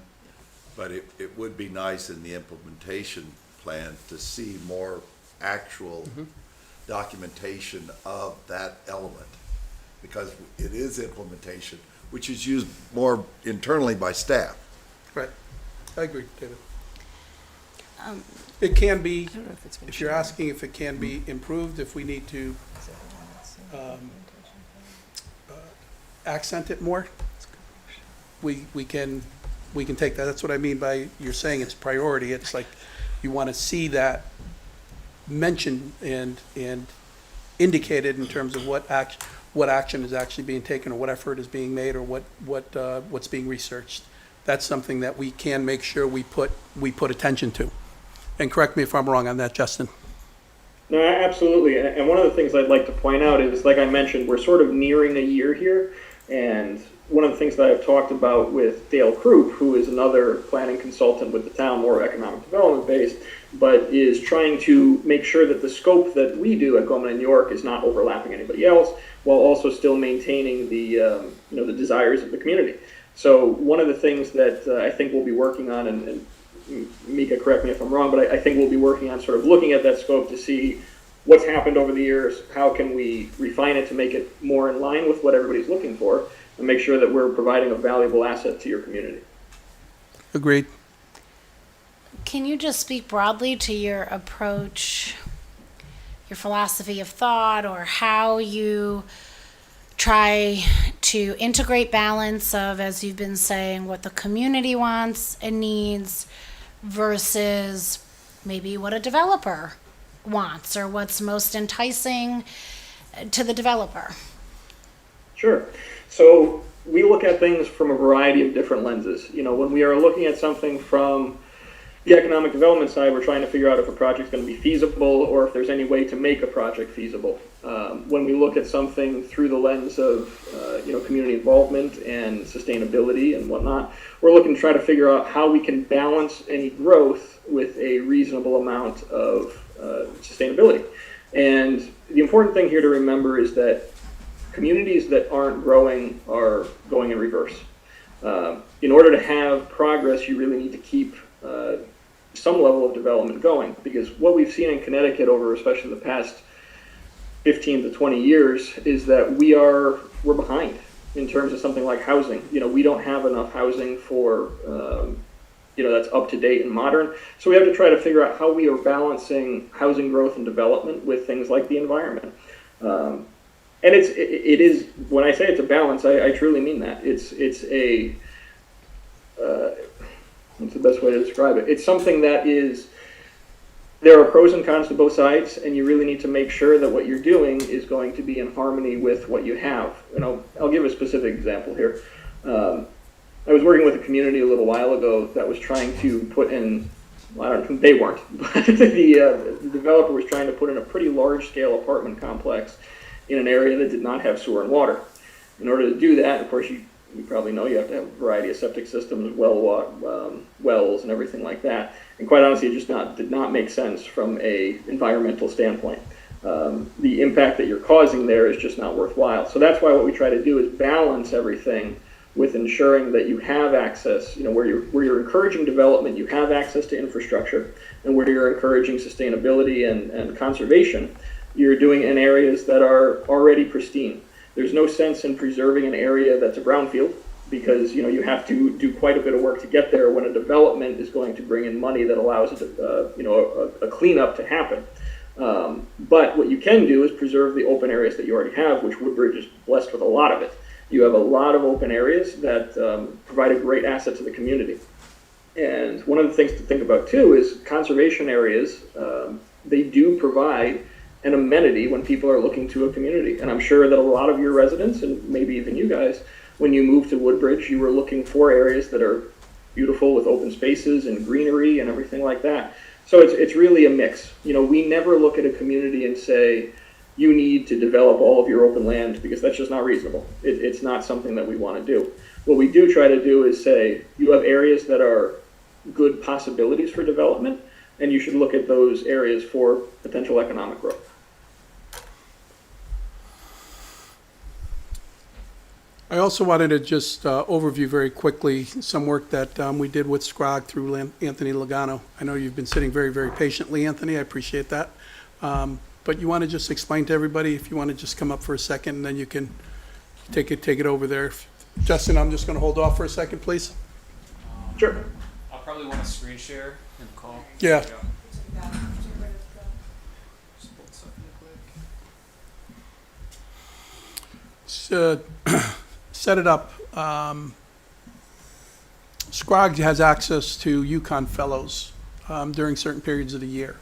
In this case, it was the fall, and they usually use them. This year, they had indicated during one of the meetings I was at that they thought that they wouldn't need to because they weren't sure they had enough work. They were a little down-staffed and things of that nature. So rather than suggesting that they not take two, we asked if they could have one that could be shared by the municipalities within SCROG.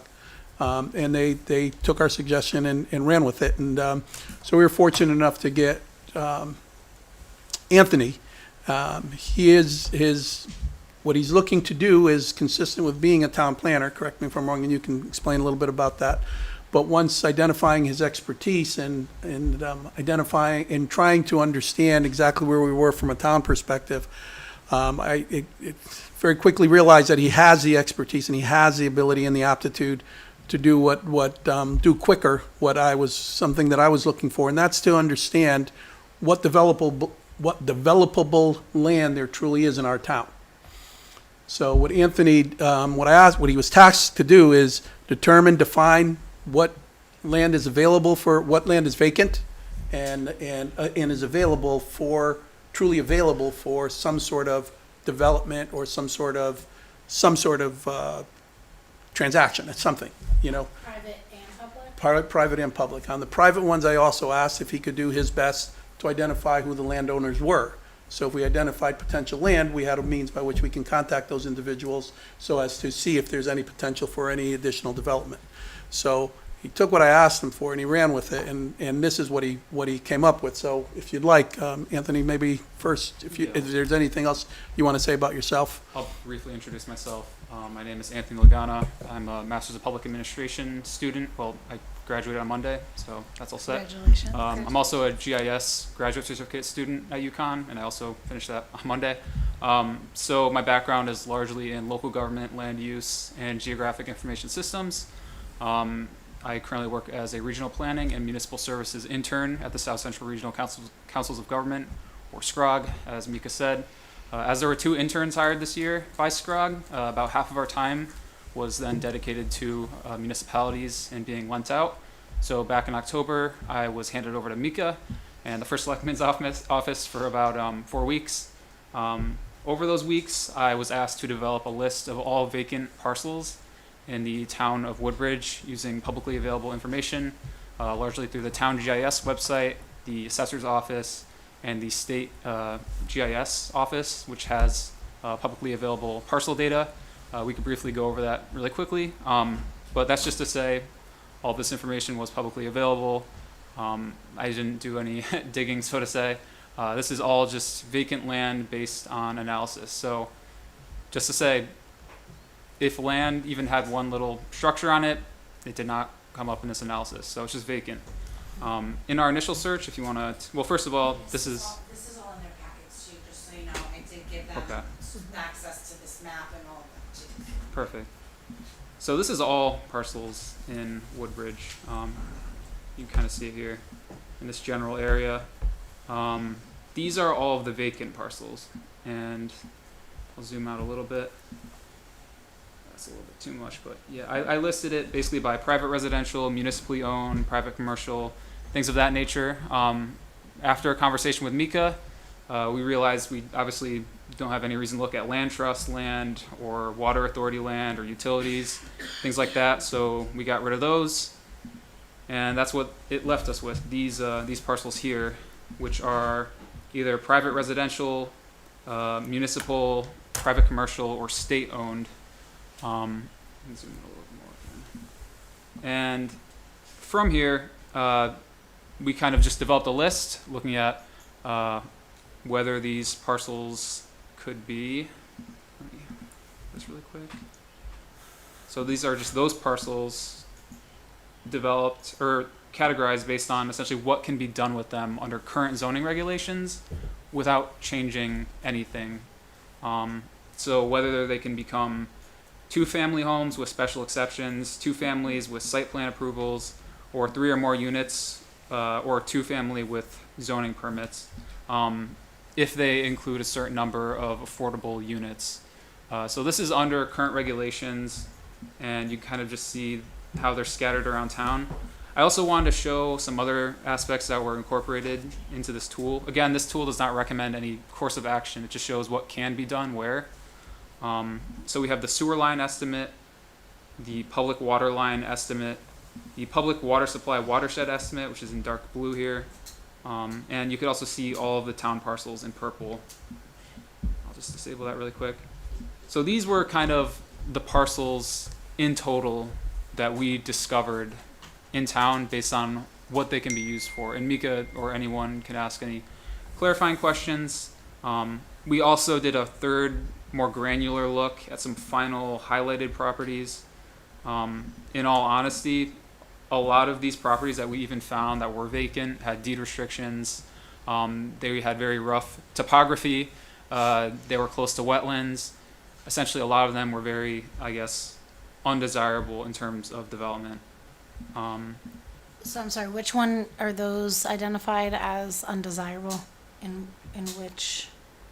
So in terms of undesirability, we largely based our, I guess, understanding on the presence of wetlands, steep slopes, the presence of the public water supply watershed, and even those that were considered quote unquote desirable by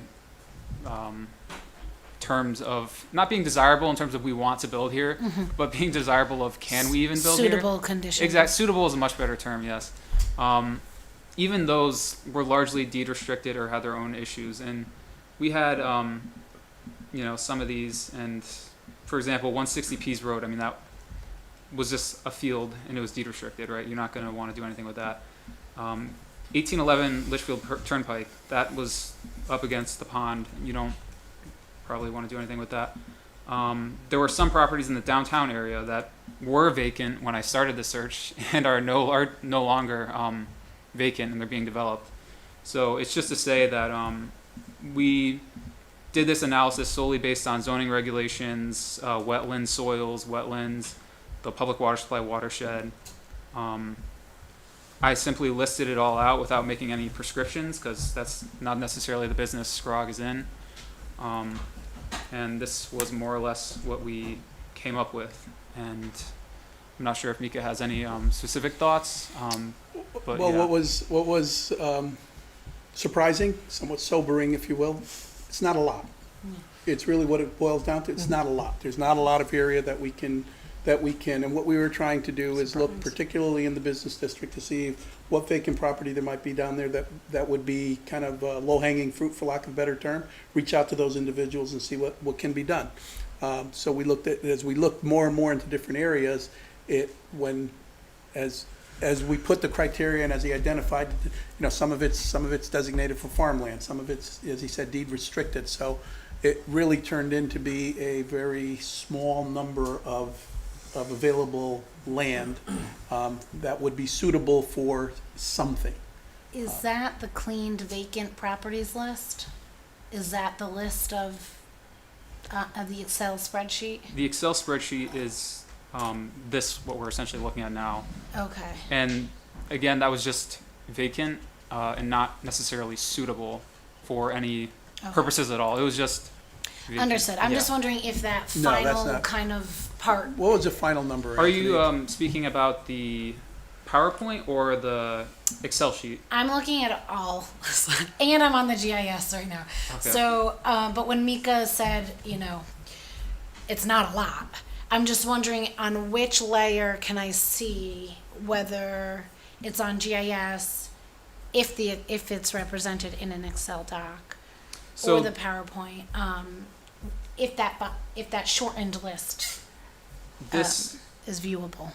shortened list in terms of the 250 is labeled as second vacant property search, because that was just the week we did, or that was the search we did during week 2 of the analysis. It could be obviously named a little better, but the In the GIS or yes, in the GIS tool that I'm looking at here, there's a layer called final highlighted properties, but that was solely for a meeting between me and Mika. We were looking at some kind of focus properties, and even there, I mean, we had a conversation with Chris, Chris Sullivan, Christine Sullivan, the land use, I believe, analyst or administrator, and again, many issues. even within that list, there were things that we narrowed down. You're right, narrowed down further. But that's probably the list that would be the short list, Andrea, that you're Okay. probably looking for. The second, Not the 250, not the 250. not the 250. The one titled Final Highlighted Correct. Properties. Okay, Right. thank you. So, first of all, thank you. Yeah, This is a tremendous amount of work, and it's really very valuable to see it in this format. So I guess I have a question, and again, this kind of looks like the basis of the build-out analysis that we need to get going on. So from your experience, is that like a next step that can be taken? You're done with your experience with us, right? Yes. Are you leaving the files for us? Yes. Everything here is what we have, and it's Great. ours. The And maybe we can make this link, I mean, we're talking about it now, so it's technically anyone in the public could take a look at it, right? Yes. If we share it to the website. But then, in terms of modifying and taking it to the next step, do you have recommendations for what might come next? well, That would be my perspective, I think, at this point, so. Yeah. I can ask the people back at Scrog. Unfortunately, our GIS capacities were a little limited, and I'm also leaving tomorrow. So we can You're house just in this time. tool at Scrog again, I believe. But if not, if I can't make that decision definitively, if not, Mika has all the data that was used for this. It can be handed off to a GIS or planning consultant, and they could house it on their own web app. Because this is incredibly easy to host once you have Modify. the data. Yeah, you Right. just have to upload it. Yeah. So the setup is tremendous, and we thank you for this. Yes, Yeah, thank you so much. It's terrific. Should have introduced Stephanie Camp, who's one of our primary contacts at Scrog. And Stephanie. as I say to Stephanie all the time, it's like Scrog is a saving grace. It's an opportunity to speak with other town leaders, and getting together with them, there's always benefit that we've received, so. And Anthony is a classic example of this. And I thought it was important as part of the town planning overall discussion that Anthony also demonstrate this, and I wanted him to get the credit for what he's done, and show it has been valuable from my perspective. So working that with our existing town planning resources will has given us an opportunity to kind of focus in some areas. And as Justin had mentioned, and as he mentions in his summary here, we're reaching out to individuals, we're reaching out to business owners and property owners specifically, who we feel, particularly specifically, I should say right now, and we're focusing on the business district to identify anything that can be done in terms of open, what's considered vacant right now and has been vacant. But we're also doing it, Justin's also going to be involved with doing it in terms of understanding areas where we might need to change particular zoning to allow for mixed use, for example, because that's not clear and intuitive in terms of where we do it. We do it in one area and then 100 feet away, you can't do it, kind of thing, and there's not necessarily a clear understanding as to why. So combining these, we figured, would be a good understanding as to the whole process and why town planning is as important as it is.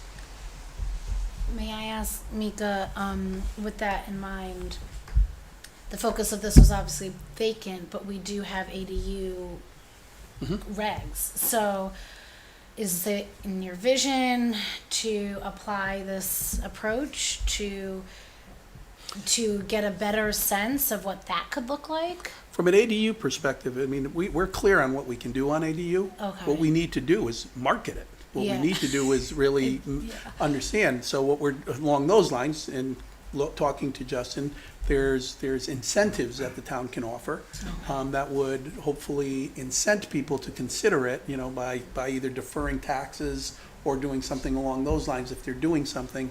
But that's a little different because that's really specific to the homeowner and the piece of property that they have and how their house is set up.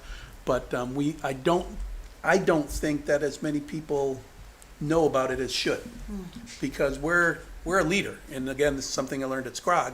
We're actually a leader on our ADU zoning. Folks are very surprised to hear that our ADU zoning is what it is as we go through it. So it's kind of, it's part of an overall strategy, but it's a little different from what we're looking. This is a little bit more dense, for lack of a better put it, and this is trying to put people down in trying to see if it could work to put people where it would work well down in the business district where they can support the businesses that are down there and hopefully get our business district to grow.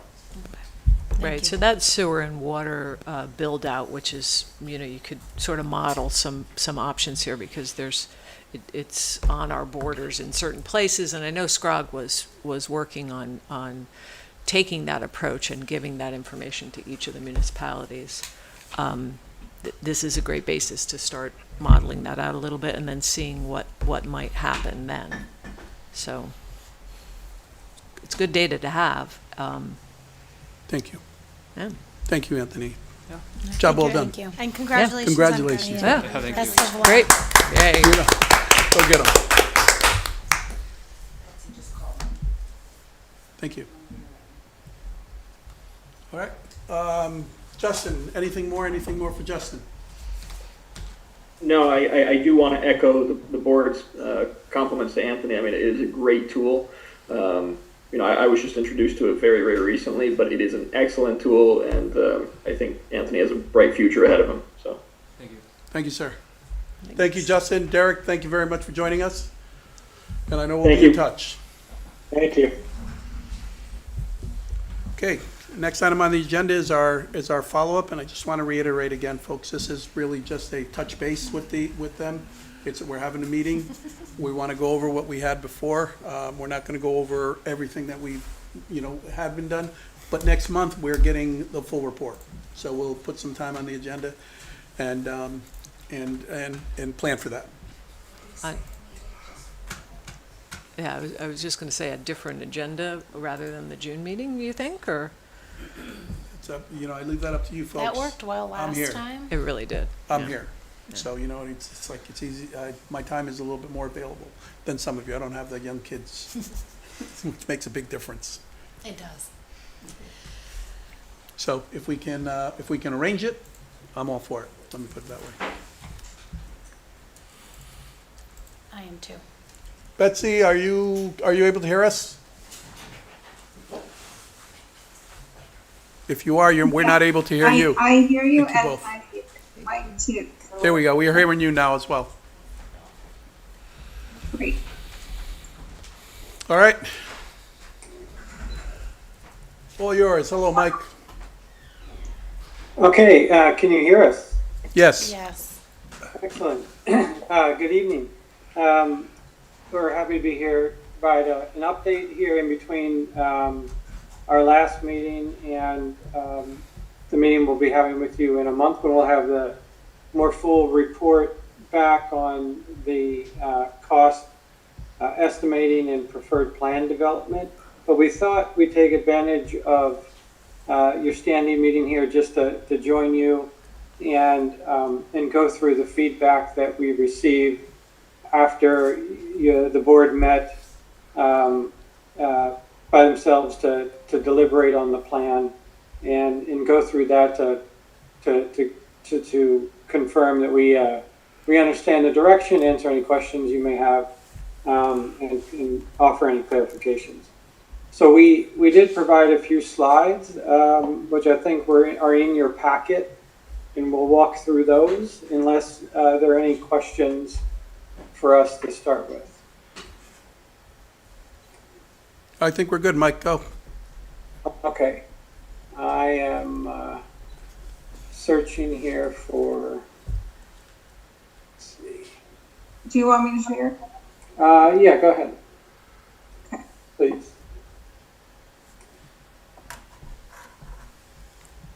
Sorry, just 1 second.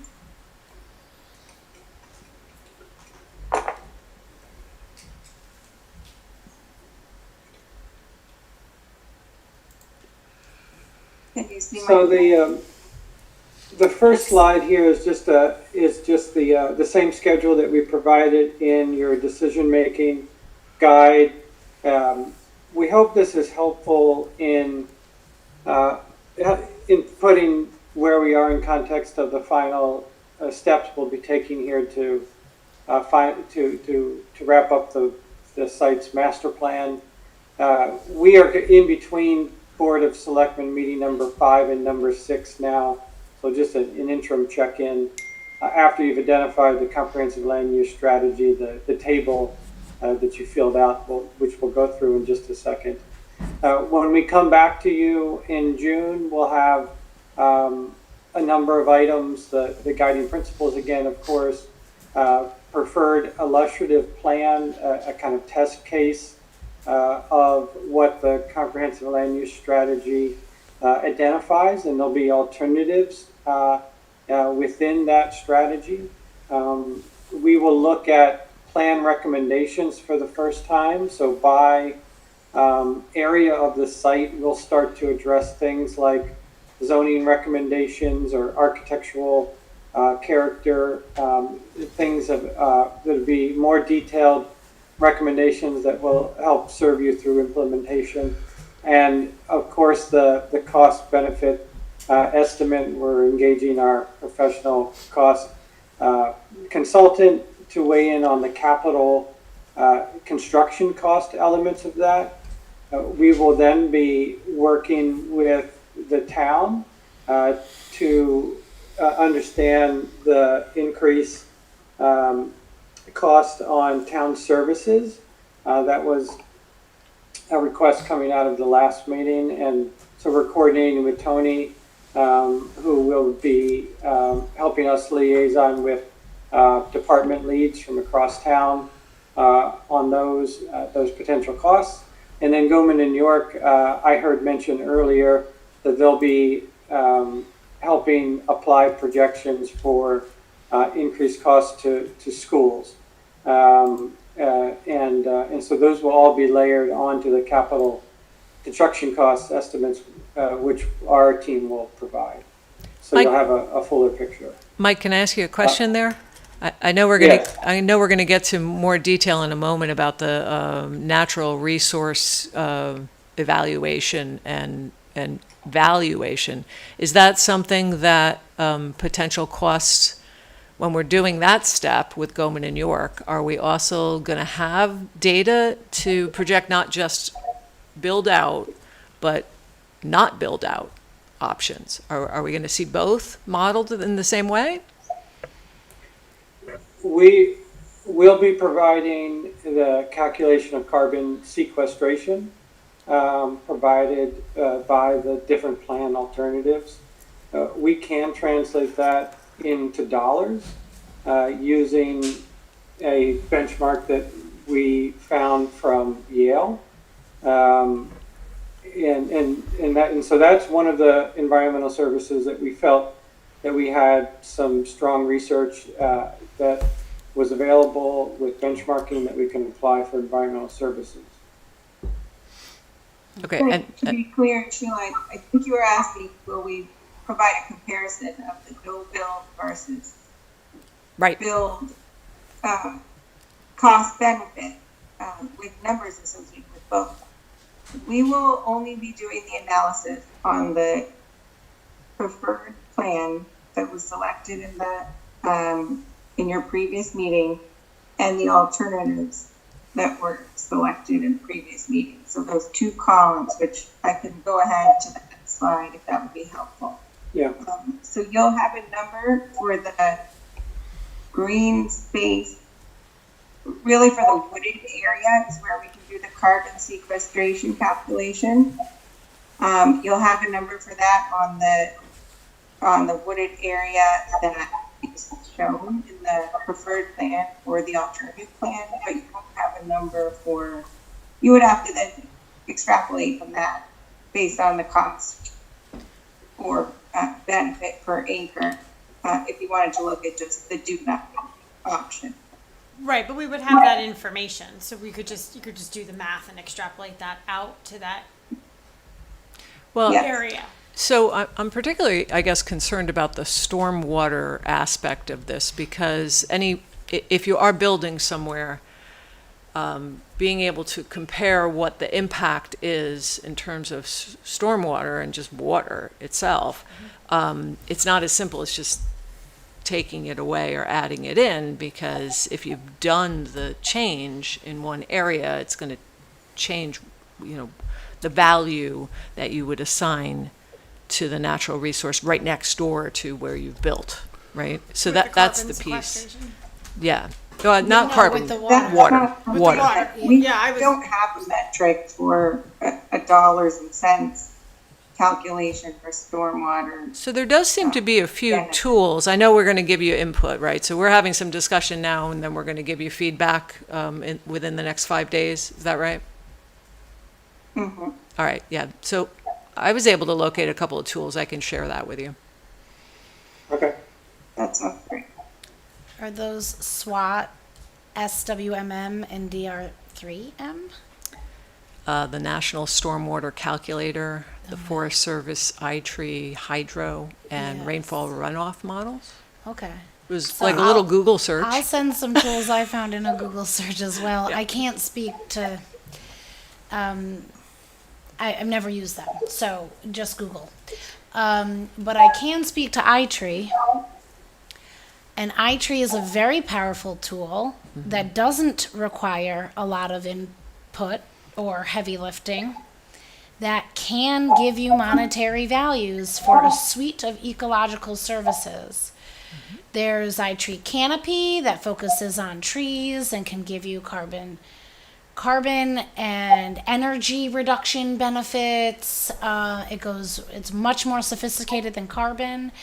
And provides a much bigger, more realistic picture of the value, ecologically and monetarily. I'd like to ask if it's appropriate at this time, if you've looked into iTree, if you've heard of it.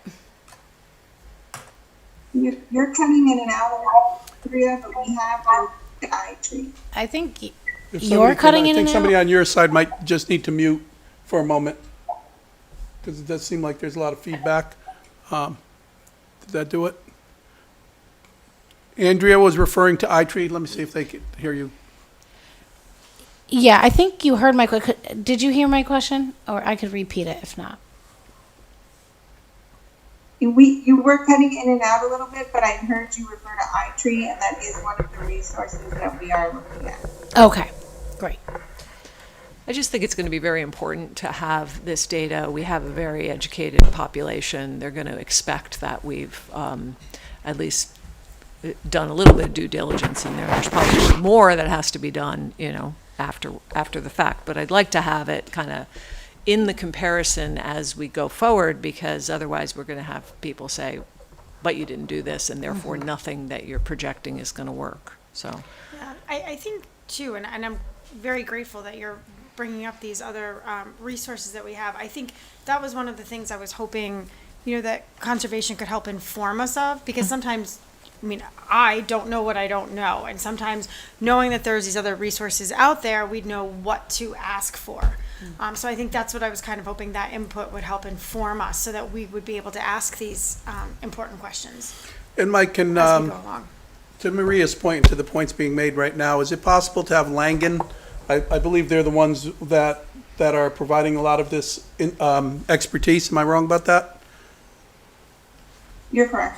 Okay, so I'm just wondering if we can get a sense for what they are using. It may just answer a lot of the questions, and that way we don't, we're not on our own searching for different, if they're using the best tools and they're using the same items that we're referencing, then knowing that ahead of time just saves us from having to review it or request it or that type of thing. So I guess I'm just asking, I know Langen has been very much involved.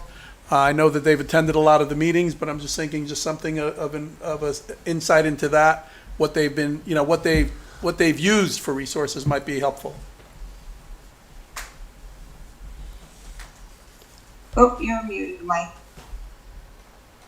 If you're talking, you're muted, Mike. We can provide as a follow-up to this meeting what resources they're using for the carbon sequestration. But any of those other resources that were mentioned, we'd happily take note of and look into. Sounds good. Appreciate it. Mike, I guess I'm just confused why you're not already Well, they are using iTree. looking into these other things. I'm We feeling have a little visited. dissatisfied. I just say that Langen spent a good bit of time looking into this, and it's not something beyond the carbon sequestration. It's not something that they feel they have a tool that they can stand behind, where they feel that the number is reliable enough that they would put it out there as part of a cost-benefit analysis.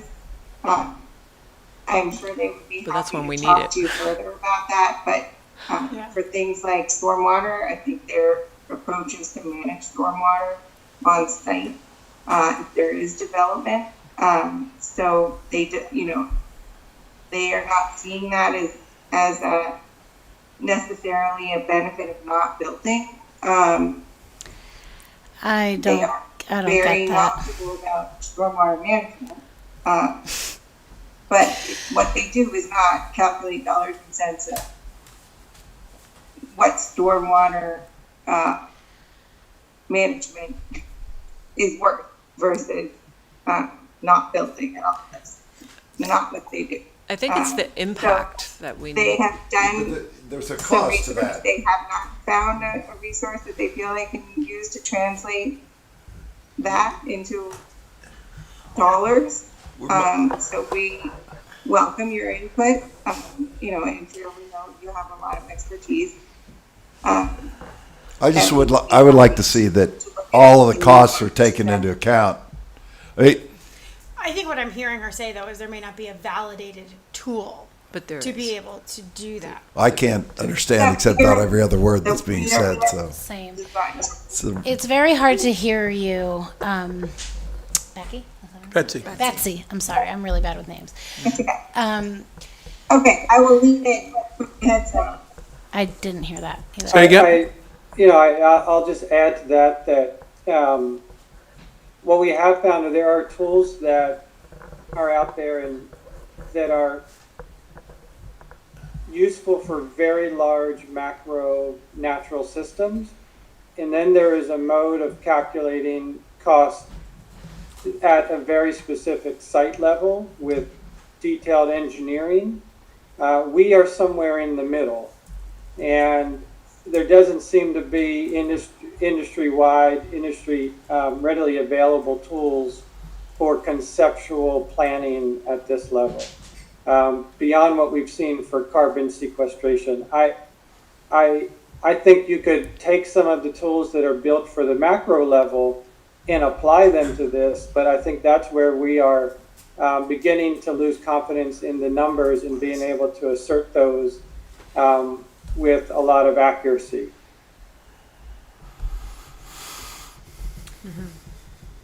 Well, accuracy is obviously important, and we want reliable data. I feel like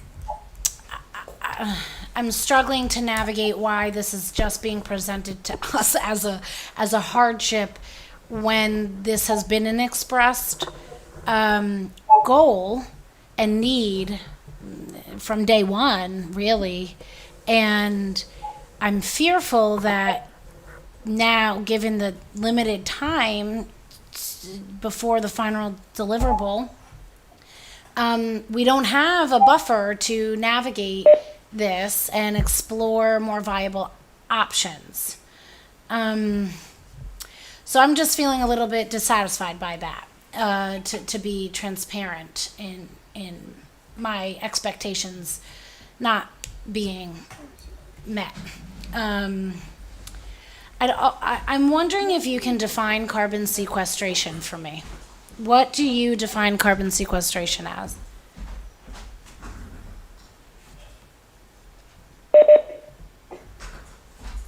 I'm sorry, the sound cut out for me. Betsy, did you? No, I think we were muted here. That was on our end. Sorry, Mike. I think we got it straight. And Andrea asked for a definition of carbon sequestration. I'm not sure if that's something you would go to Langham for, or if you want to answer yourself. We are using carbon sequestration analysis from the EPA, a 2015 interagency working group. We're happy to provide the link to that, but that is what we're using. If you think there's a more appropriate tool, we're happy to use that as well. Thank you. I think there is already a link, which I just, there wasn't a lot of, I think this presentation was added pretty late, so not to anyone's fault, but probably when we received it. But I saw the link. I haven't looked at it. It's just, there's a difference between sequestration and storage. Sequestration is usually expressed as a rate per acre, not a stocking amount, which is what I'm seeing reported on this page. And so I guess I do need to delve deeper, but to be frank, this is kind of the work I was expecting that the consultant would be doing and vetting. So I think there's very commonly misuse of the term sequestration versus storage. They're often used interchangeably. They're not the same things. The way in which the data is presented should be different from each other. And so I just am going to ask that moving forward it be explicitly clear and defined to what you are reporting in the term, especially if carbon is the only metric we're getting, which I'm not satisfied with. But if it is, I want to make sure I can understand it. And I'll look into that, but I'm hoping that you can be clearer in what you mean by these terms and metrics. Okay, we will be sure to define that in more detail when we provide the cost estimate. Thank you. Keeping in mind that we're dealing with a top engineering and environmental firm with consultants there who I'm sure are extraordinarily qualified, and so that's why I say, Mike, I think it's important that we understand what they understand, so as to be able to give us the comfort level that's necessary. Yeah, of course. Thank you. And the methodology proposed that's the kind of more intensive additional service that they can provide is something they have done on another site in New Haven. I'm sure they would be happy to share more information on that project if that's the approach you would like to them to take on. Can I just briefly, I know you can't see, but I will email this to you. I just Googled an urban community forest tree inventory report that has an iTree report out that says, based on the inventory, so data were imported into the iTree system. A stormwater runoff reduction estimate of $8,400. A property value increase estimate of $33,000. Air quality improvement of over $6,000. Energy savings of over $35,000. CO2 reduction estimates, which is a very powerful communication tool, was $836. So just to paint a picture of what iTree can do, and if you believe in your professional expertise that it's not a vetted, like it's not, as Maria was saying, like you're reliable. Thank you. That it's not reliable. I'd be very. You just need to understand why. I just need to understand why, because urban and community planners use this data all the time. It's not that we don't think the sources are reliable. It's that we think they're less applicable to your site. Because the size of it and the relatively undeveloped nature of it. Okay. And the fact that it's connected to town services already. So we're happy to look at that and provide, to elaborate on that for you. And if we look at it more closely and we think there are aspects that will apply, we'll certainly report on those. Okay. So I just want to note, there's also a variety of resources on the Sustainable CT website under Action 3, which is Engage in Watershed Protection and Restoration. There's a whole list of resources, toolkits, calculators, and guidance documents for watershed protection and management. And there are some local watershed assessment tools that might be applicable, but we'd need you're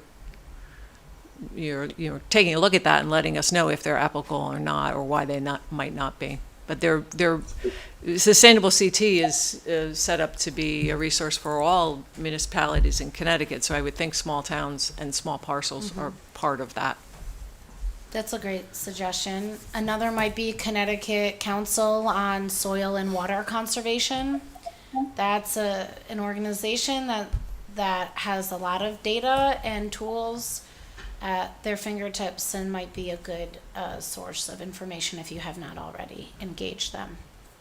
So if we could go back to the chart with the selected land uses, I just want to make sure I understand. I think, Betsy, you said something about you guys are modeling the top preferred and the alternate preferred. I just want to make sure I understand what that means. Yes, so this is the chart representing the choices that were made in your last meeting on April 28th, in which you chose your top preferred uses for each of the areas shown in the plan, in the chart and in the plan, and within that land use, you specified a program. So this is translated directly from Allison's notes that were taken from that evening. We haven't made any modifications to it. Right. So when you're saying something like primary use for that Ansonia Road West AR1, we had passive recreation, and then we had a couple of the top preferred and the alternate preferred. But is it the case that you're looking at, for that area, just that R1 area, passive recreation, right? So not a lot being built there, right? Was that your impression of the notes? Say that one more time. Not a lot being built on that R1 area. We did have passive recreation. We did have Nature Center, History Center. Understood that to include potentially a little sort of nature center pavilion, nature and history center pavilion that might just be a shade structure. It could be, could have a couple walls, but it's got no systems. Right. Okay. And that's got some interpretive information in it. Other than that, there's no building proposed on the R1. The gray rectangles representing that you will likely still have some parking there. Right. And that's your sort of entry moment into the open space. Okay. That's our understanding. It Is says- the top preferred Right, it for says- R1, and then the alternate would be some kind of small community scale agriculture use. So those are the two things for that area that would be included in the construction cost estimate and in any cost benefit analysis. Okay. And then for the Woodfield Road east, west, and was it GS2? Trying to remember what we. GS2 was what we were. So that one is, I think we'd like to go line by line and just make sure that we are clear on all of the, that we understand everything that's in here, so that we can move forward with it. So I think Ansonia Road East, the D1, was quite clear that you were interested in looking at as your top preferred low density senior housing, something akin to, this is just a little clip from, oops, I'm sorry. I don't know if you're looking at my screen or. We have our own. Yeah. Okay. A little clip from the test fit that you referenced that was B1. Right. So something akin to that, of kind of a one-sided row of senior housing as your top preferred for Ansonia Road East. And we did hear the comment about just making sure we're mindful of the original site of the Roger Sherman homestead. And then as the alternate for that, still low density housing, probably similar in terms of its market analysis, but it would be potentially workforce housing and affordable housing in that zone. Right. And then moving to the Woodfield Road site, we understood that you'd like to look at that whole D2 area as a developable area, and that it could be two different uses within it, experiential hospitality and an assisted living in your top preferred. Is that correct? Yes, that's what we talked about.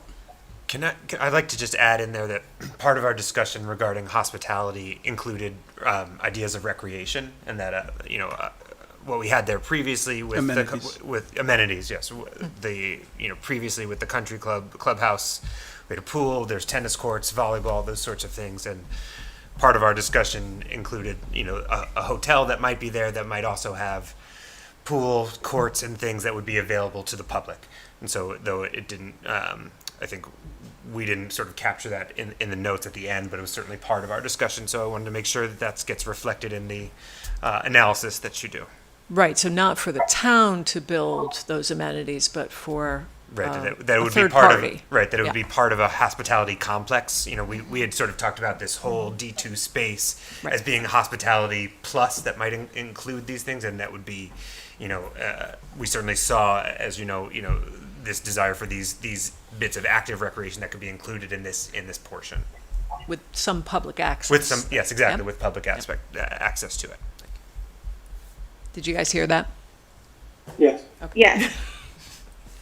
And then for the alternate, higher density assisted living, workforce housing, and age restricted housing, and a kind of a campus of those different uses.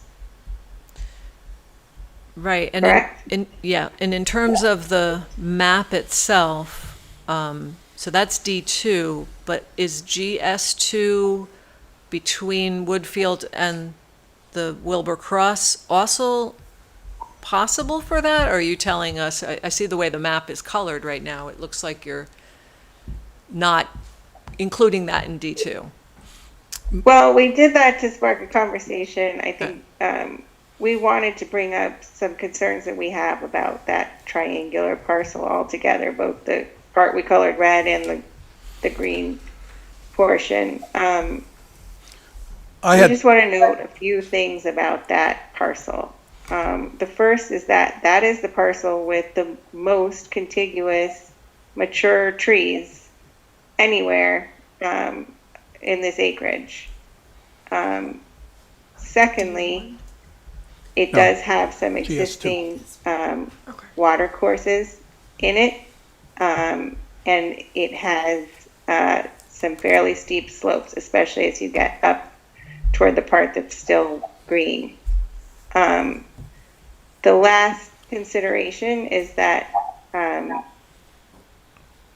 research indicates that as you get closer to a highway, a limited access highway included, the air pollution has an impact on health of residents in residential development that is built within the kind of cutoff that most research shows is 500 feet. So we generally would advocate against developing that close to the highway. It's something that we would like to really make sure we're cognizant of in the final plan. So we just bring that up for your consideration. Yeah, I mean, this is the parcel that's contiguous with another piece that privately being developed, so also that close.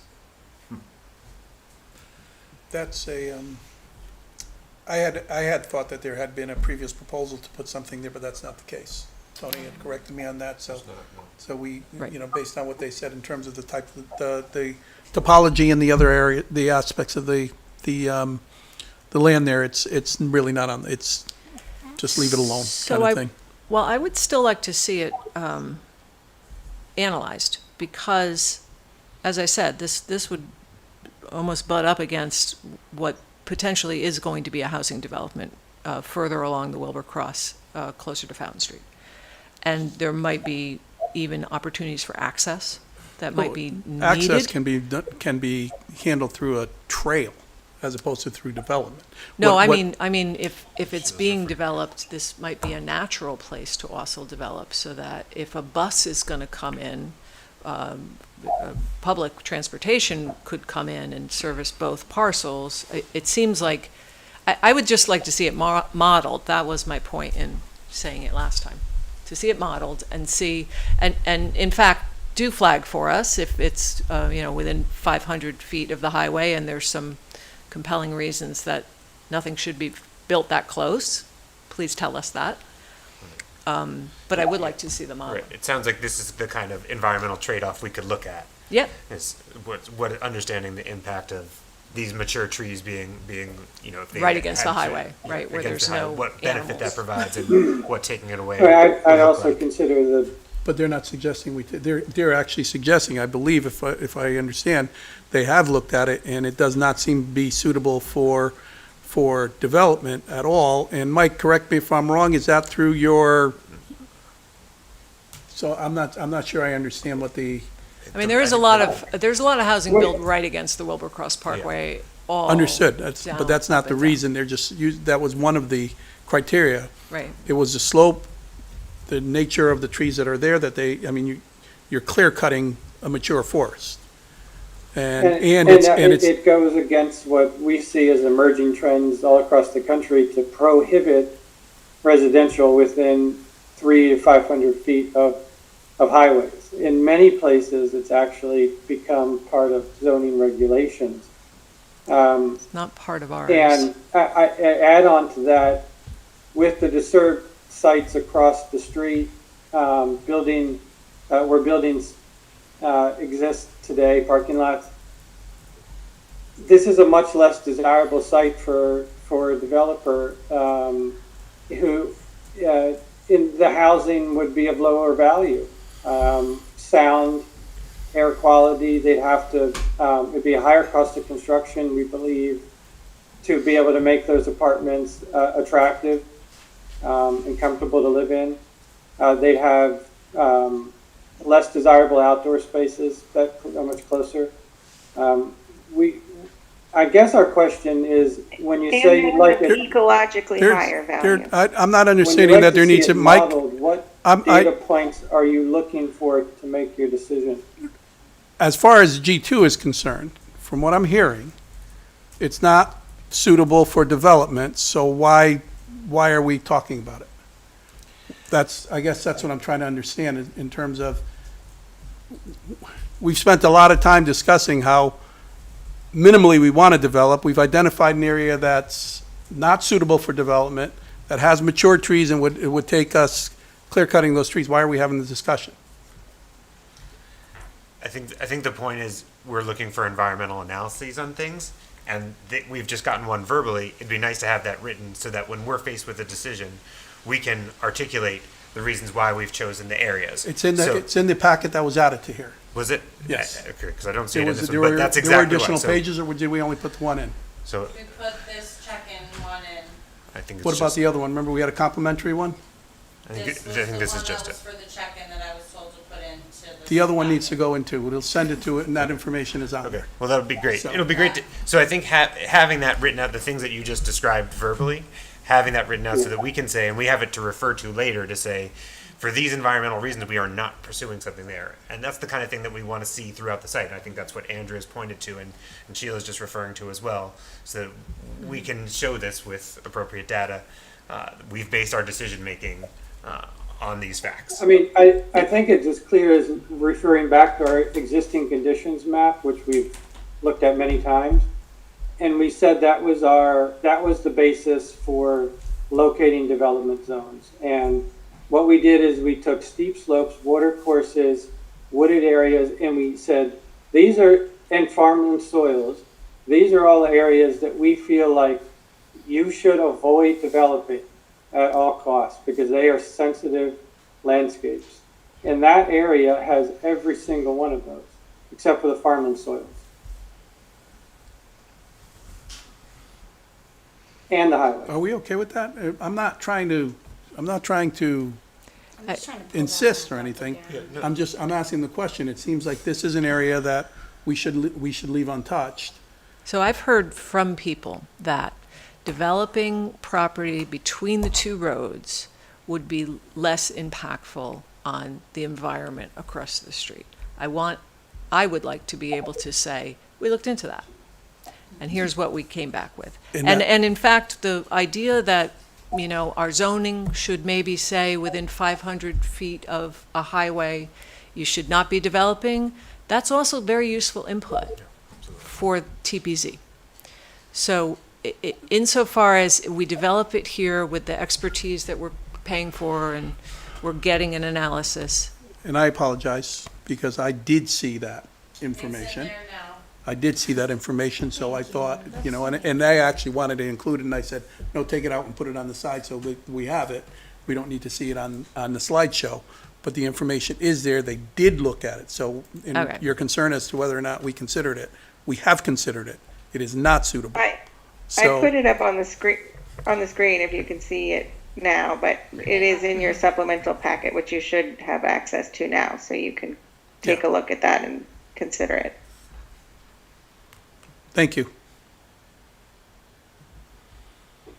And we still have 5 days to give you input on this, right? So we don't have to try to analyze it right this second, right? Yes. Okay. Thank you.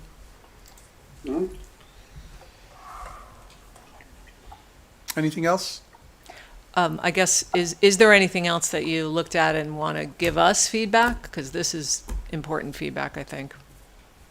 I think we'll just note that in that D2 parcel that is on the west side of Woodfield Road, we're just recommending that we kind of go up and grab the area where the former maintenance was. It's an area that needs to be remediated. We think it should be part of what's being considered as a development zone, as a previously disturbed landscape. The boot, the Yeah. toe of the boot. The toe in detail. That makes sense. Yeah, that's it. Yep. Backwards Italy. Thank you. I think that's it. Well, thank you very much, Thank you. and we'll send you input as we have in the past. Okay, very good. Thanks very Thank you all. much. Thank you. Thanks so much.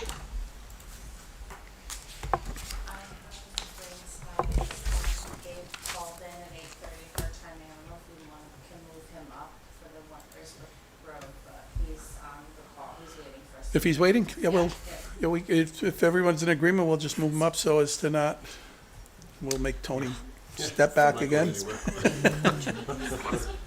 So, yes, well, okay, we'll move on to item, is everyone's concurrence? Rain's pouring down out there, you know. Yeah, yes. Everybody's curious about who you are. You've also been periodically showing up at like Earth Day. So I told him, he goes to all the best places. You've been kind of, Okay, we'll move to item 9, 1010 Racebrook Road Encroachment Agreement. And we have from Green Skies is Gabe Ross. And just to give you some background on this, this is a piece of property that the owner has opted to put as a solar farm. For those who might know it, this is the old Homewood Acres golf course. And there was some of our maps show that there's an easement through part of that property, and where they're putting the solar panels encroaches on part of that easement. We've followed up with Warren, with Chris, with all our different agencies, and identified that it's, for one, we're not using that easement for anything at all, and it doesn't interfere with anything we may want to do. So they're asking us to just sign it. We had the document reviewed by our attorneys. They say it's actually a very good document for us because it protects us from everything.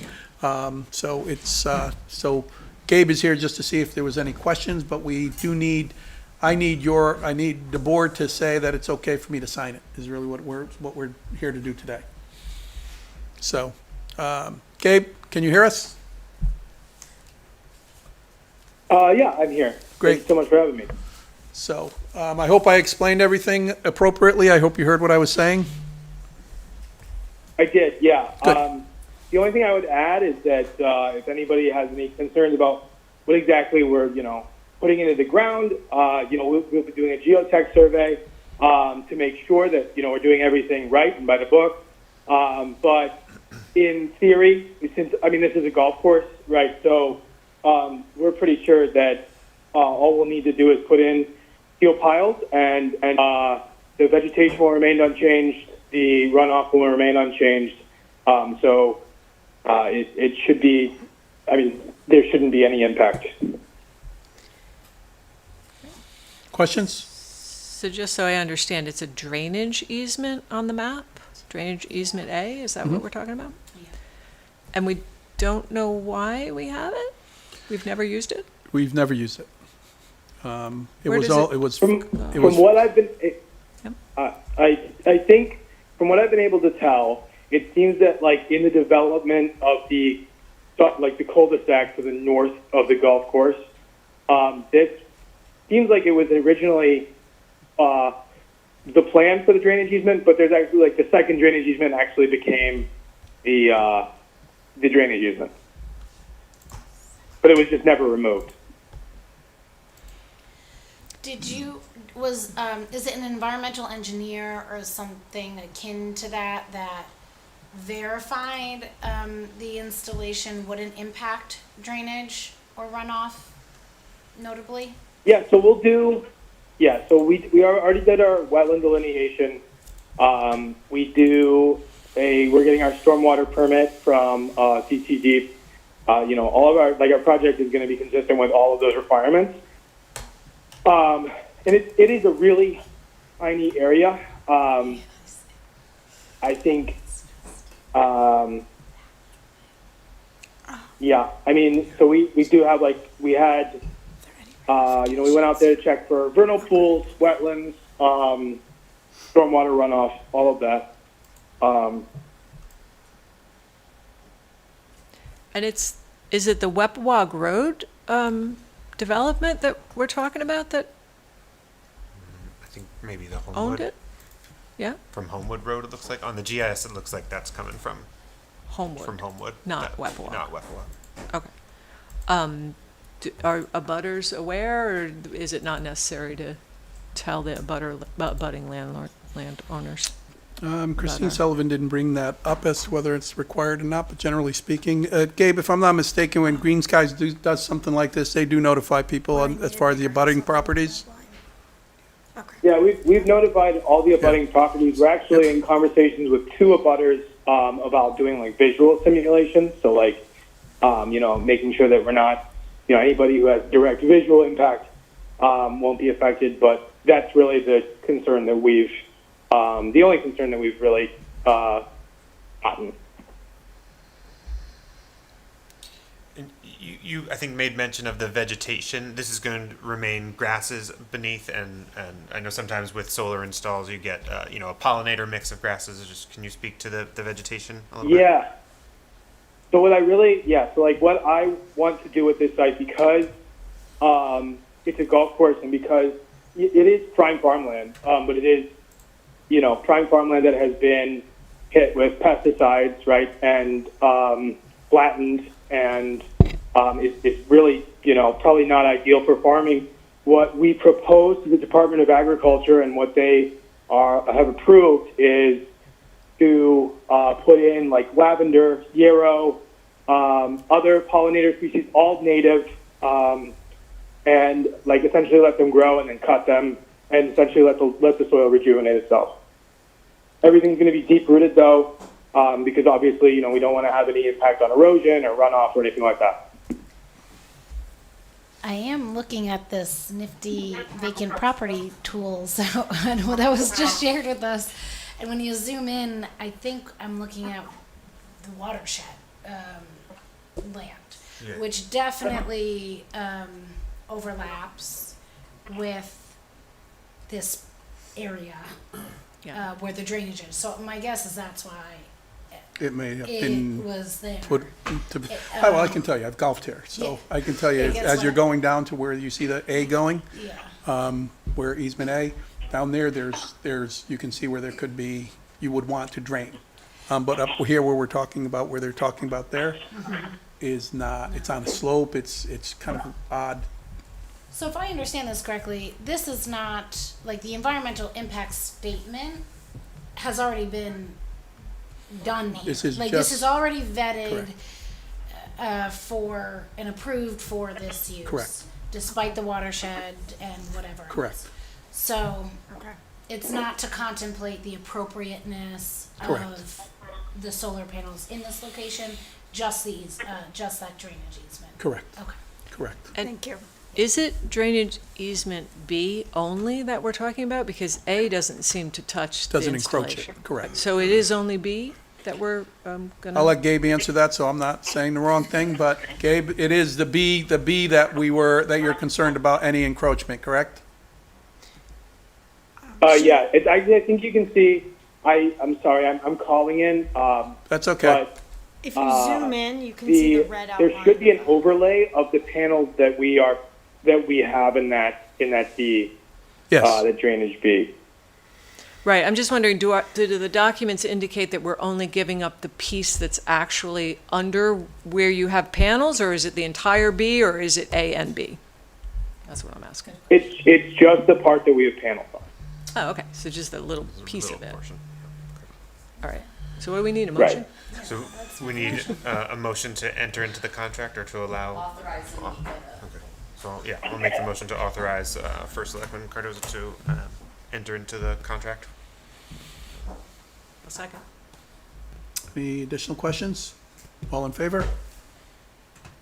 Motion carries. Thank you very much, Gabe. Thanks, Gabe. We're all set. Thank you. Do you know when this is Have a good night. They need this before they can actually put Thank you, you everything too. together. But yes, we will be getting one. Hey, Gabe? Yes, sir. Just a quick question. I'm sorry, this is totally unrelated, but are you involved with the proposal and Soundview? Tangentially, I work with the team that is working on Soundview, but I am not the project manager of Soundview. I'd welcome an opportunity to speak with them again, if you can communicate that, and I'll follow up with you tomorrow. Email me, Gabe. Absolutely. Thank you. I mean, I'm sorry, who? This is- Who's the last person to talk? Just, yeah, email Allison, and we'll go from there. Okay, yeah, Thank you. absolutely. Sorry. We'd love to talk about it. Take care. Thank you. I just wanted to make sure I mentioned that before you left, sorry. Next item on the agenda, Mr. And what I'd like to do is also, we just this afternoon received the Moody's report that we usually get from our budgeting process standpoint. So I'd like, that's not on the agenda because we hadn't had it, but I'd like to make a motion that we add that to the agenda for Tony to speak with after he's done with his other items. So moved. Second. All in favor? Thank you. All yours. Okay. The first is funding requests. The first is a funding request we had earlier in the year, which we'd like to put forward, and that's for $30,000 for electricity at the center building. I'll make the motion to approve the line item transfer 2425-28 of $30,000 to fund the deficit in the center electricity account, as well as electricity expenses through June 30th. Second. Any questions? All in favor? Motion carries. Thank you. The second item is a request from the Town Plan and Zoning Department, and that is a line item transfer from Inland Wetlands Technical Consulting to for $7,500 for additional services, as requested by SLR for the POCD for preparation of base map for mapping services, essentially, and this would be an additional scope of services for SLR. I'll make the motion to approve the funding request 2425-35 of $7,500 for additional services requested of SLR for the POCD. Is there a second? I'll second. Just a quick note on this. We originally thought that Scrog was going to be able to complete this work for us, and they were unable to. So that's why we have to do this at the last minute. In this additional scope of services, that's the list of maps being produced? That's developing the maps themselves. Maps themselves. There's a scope of work out, actually, that's attached to the funding request. So is it developing them or just updating the ones from the last? Because didn't they create the last set? in the Preparation of a POCD? base map to be used for all maps and the following specific maps. So that maybe they didn't, their company didn't retain the files Possible. from last time? Because Well, it's 10 years we as well. paid, Right. yeah, but the base map hasn't changed. Well. You updated though, right? Well, But I suppose the this is the cost. Yeah, that's data could change. could change, I would based think. on- Depends on what, you know, it says zoning, and that could Yeah, have but they- changed, land use could change. They So- had the base documents, right? So like that just, anyway, that's the cost, that's the cost.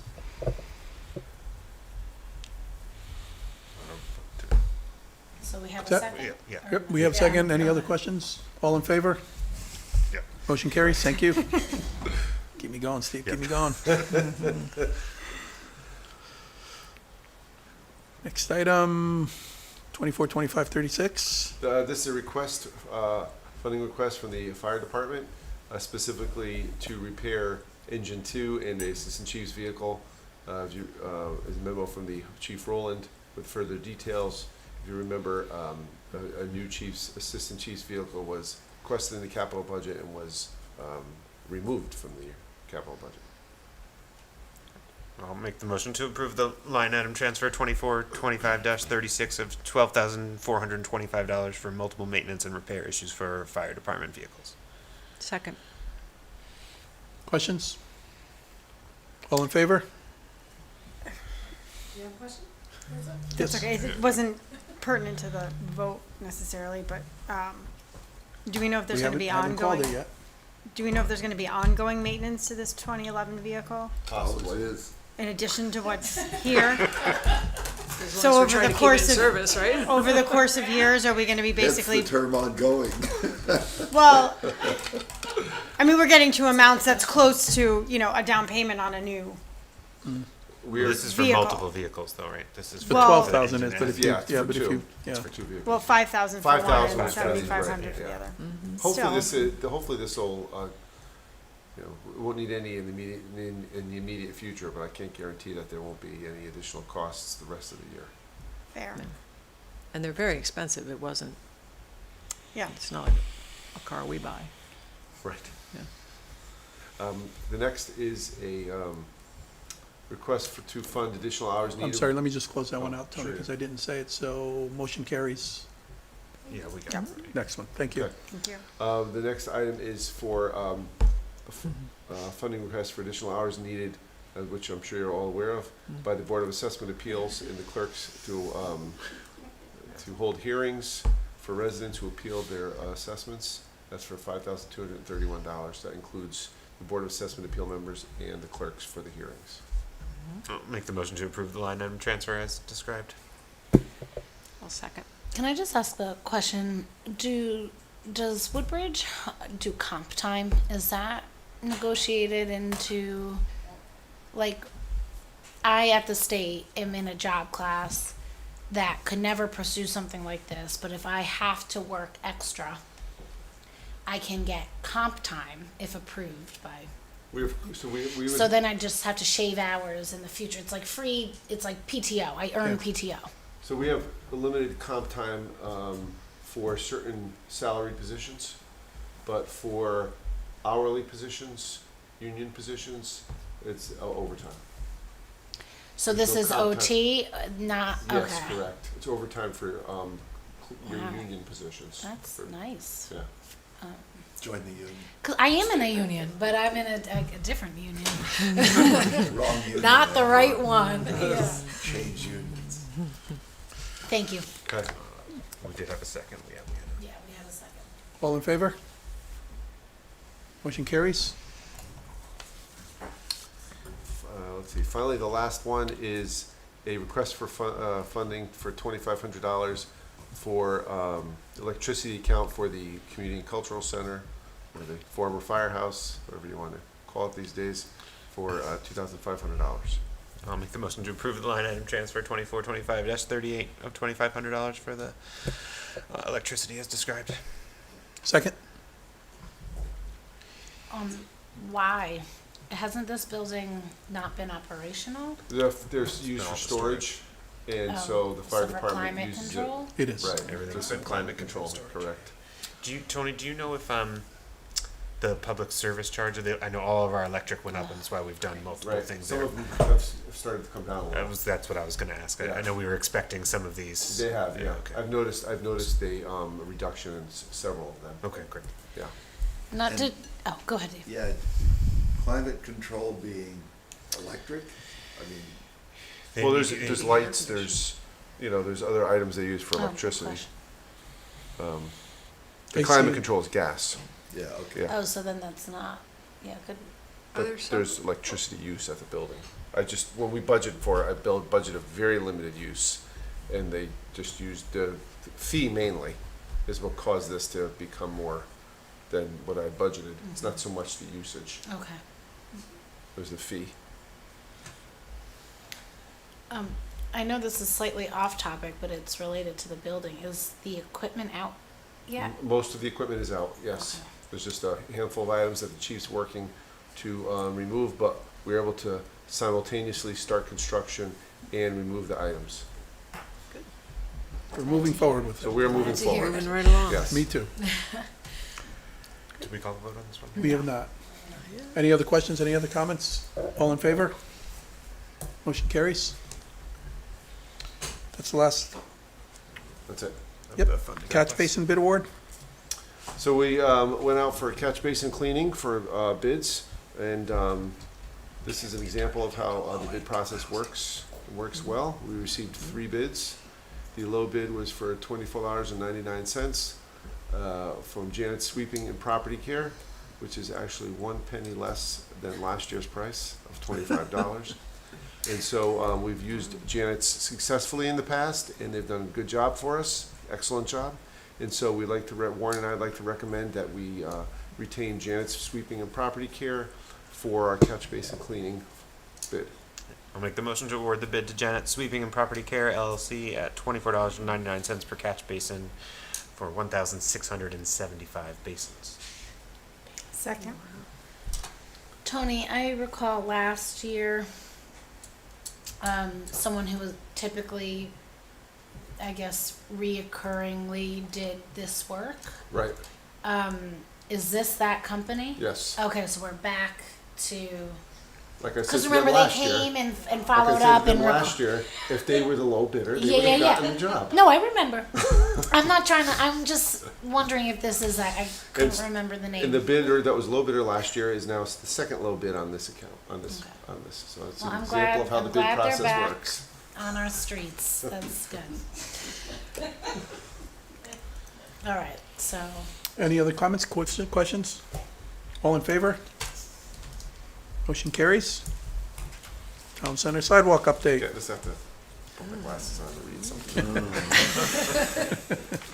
I try to avoid that by putting the laptop further away from me, but in this particular case. The sidewalk to nowhere. Wait, where is that, the sidewalk? Oh, Oh, or I cybersecurity. didn't upload anything, I just Oh, wanted to, okay. because there was some question as to the type of lights. Oh, thank you. Right, so I did some research, and the one we had spec'd was not completely dark sky. It was 7% of the light went upward. So we spec'd the dark sky option, and that was $1,000 more per light. There are 20 lights, so it's an upcharge of $20,000. And what does that bring the light emission down to? As far as I know, there is no light. Yeah, it was 7% upward versus 0%. To zero. Versus zero. It says here, For picture on the right is basically the same, except there's no globe, and 0% of the light it goes upward For 20K. for $20,000, which is in the budget. So letting everyone know, we've opted to move. I started forward with the change order and with the the documentation. I just thought I'd let you know. That's If you have wonderful. one last chance to say no, but if not, we'll just move forward with it. I won't protest. Okay. I think it's worth it. It's protecting the environment. Thank you for doing that extra Sure. work, and Yeah, no problem. Thanks for bringing it to our attention. I thought it was a good idea myself. that's really exciting. Okay.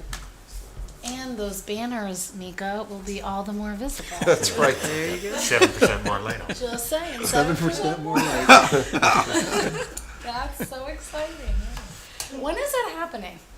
So the construction starts 4 the years day from now. after Amity. This June. The day after Amity. Oh, that's right. That's finishes right. school. Okay. And it's scheduled to be completed like the end of August before they return. All right, next item on the agenda is a cybersecurity grant. So if you recall, we had previously funded a portion of our migration from .org to .gov. And so our IT provider was able to locate a grant that can help us fund that migration and the costs related to that for the following year, which is in some of which we'll have in the next fiscal year. And so the total project amount was $78,120.15. That's the project amount. So it's a little misleading in the resolution, and the grant pays a portion of that, which is $62,496.12, and the town would be responsible for $15,624.03. So essentially, It's we have 80/20.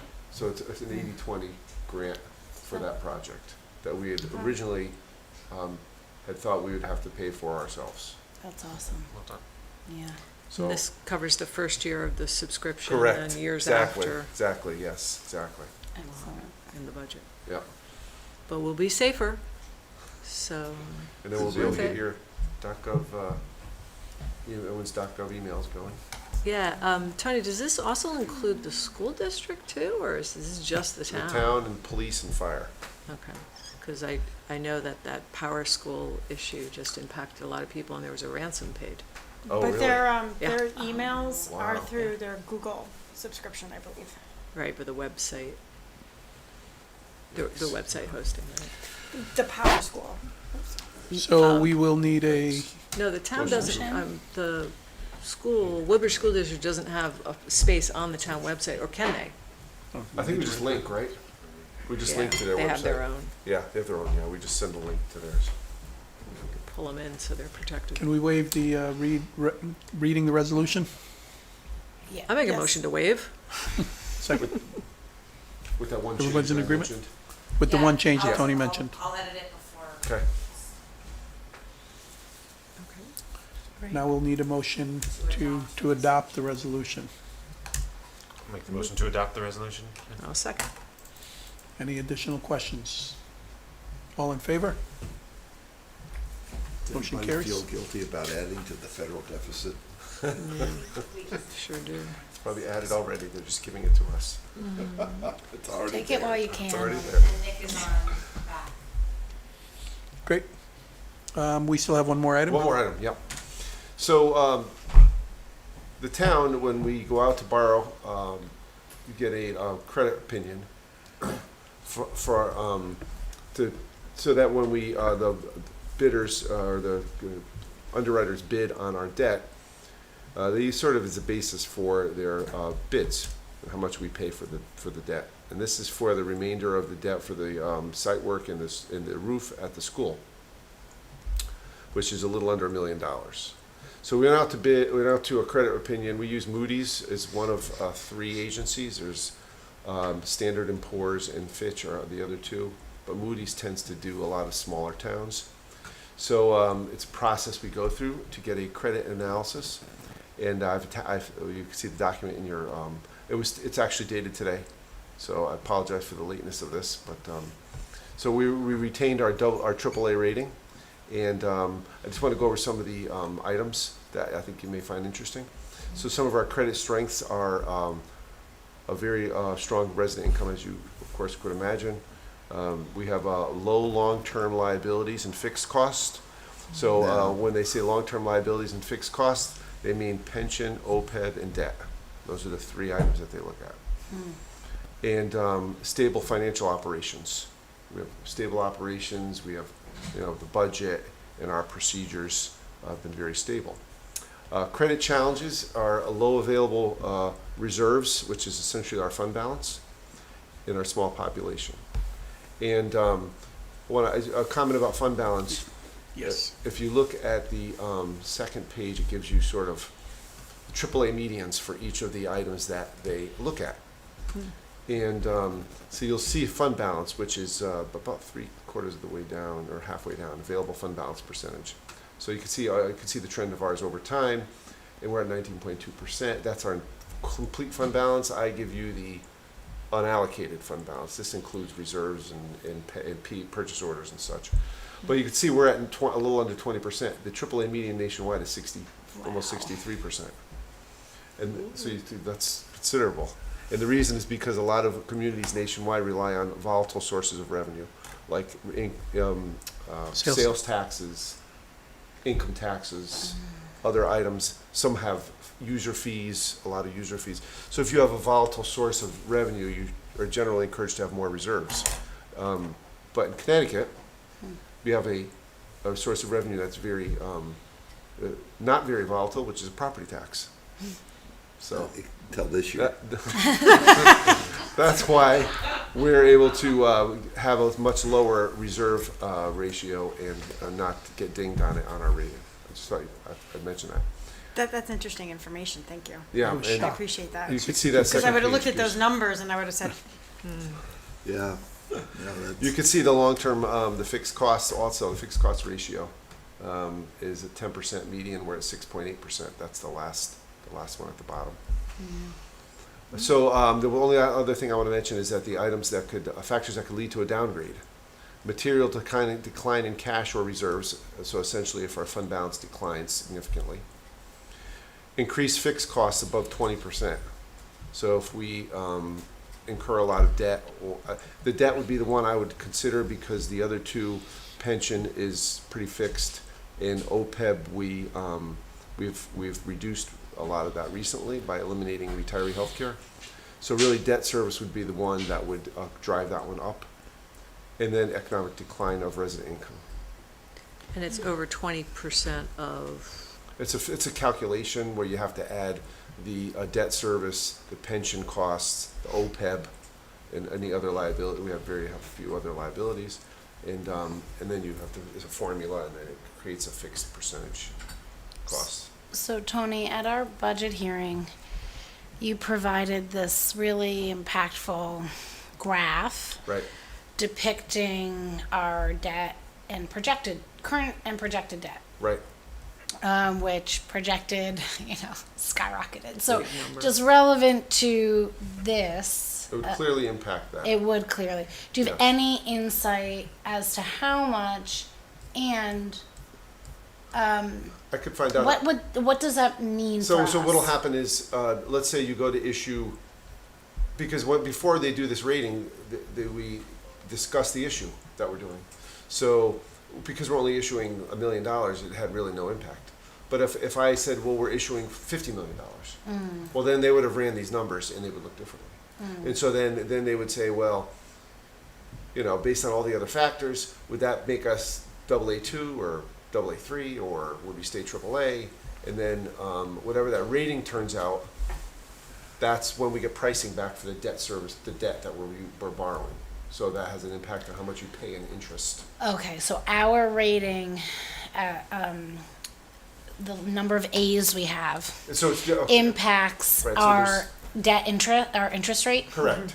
So there's AAA, AA, and single A. Okay. And then triple B, double B, and single B. So, so AAA, and then there's AA, 1, 2, and there's subgroups of each, but that's essentially it. So So most that's an communities important are, thing to keep in. So that's Very much so. It's Yeah. a factor you should consider. Yeah. That's all. and Tony, in that chart, you usually have like a dotted line across it. Right. Is that the same as this 20% that we need to not go over, or is that not the same? They're related. That's the one I do is just debt and capital. Okay, right. Debt service portion. Yeah. I don't include the pension and or OPEB in that. But we can see that line in that chart. Yeah. Okay. Good to keep an eye on it. Well, this is All in all, great it's a good, news. it's a Yeah. good snapshot, right? Yeah. Thanks for what What- you do to make this it's possible, your stewardship. Tony. What's the interest penalty when you go from triple to double? It sort of depends on the market at that time. Yeah. And sometimes it's, could be 50 basis points. Sometimes it could be more or less. Anything else? One other factor, some communities that are much lower, whether they're single A or maybe low double A, you can buy insurance, which essentially brings you to triple A, and then you pay less for the debt, you have to pay insurance for it. Sort of guarantees the payment, so to speak. So it's, Like PMI. right. Similar. So, anyway, That's it. great. Okay. All right. Thank you, That was Tony. just an update. Thank you very much. Tony. Okay.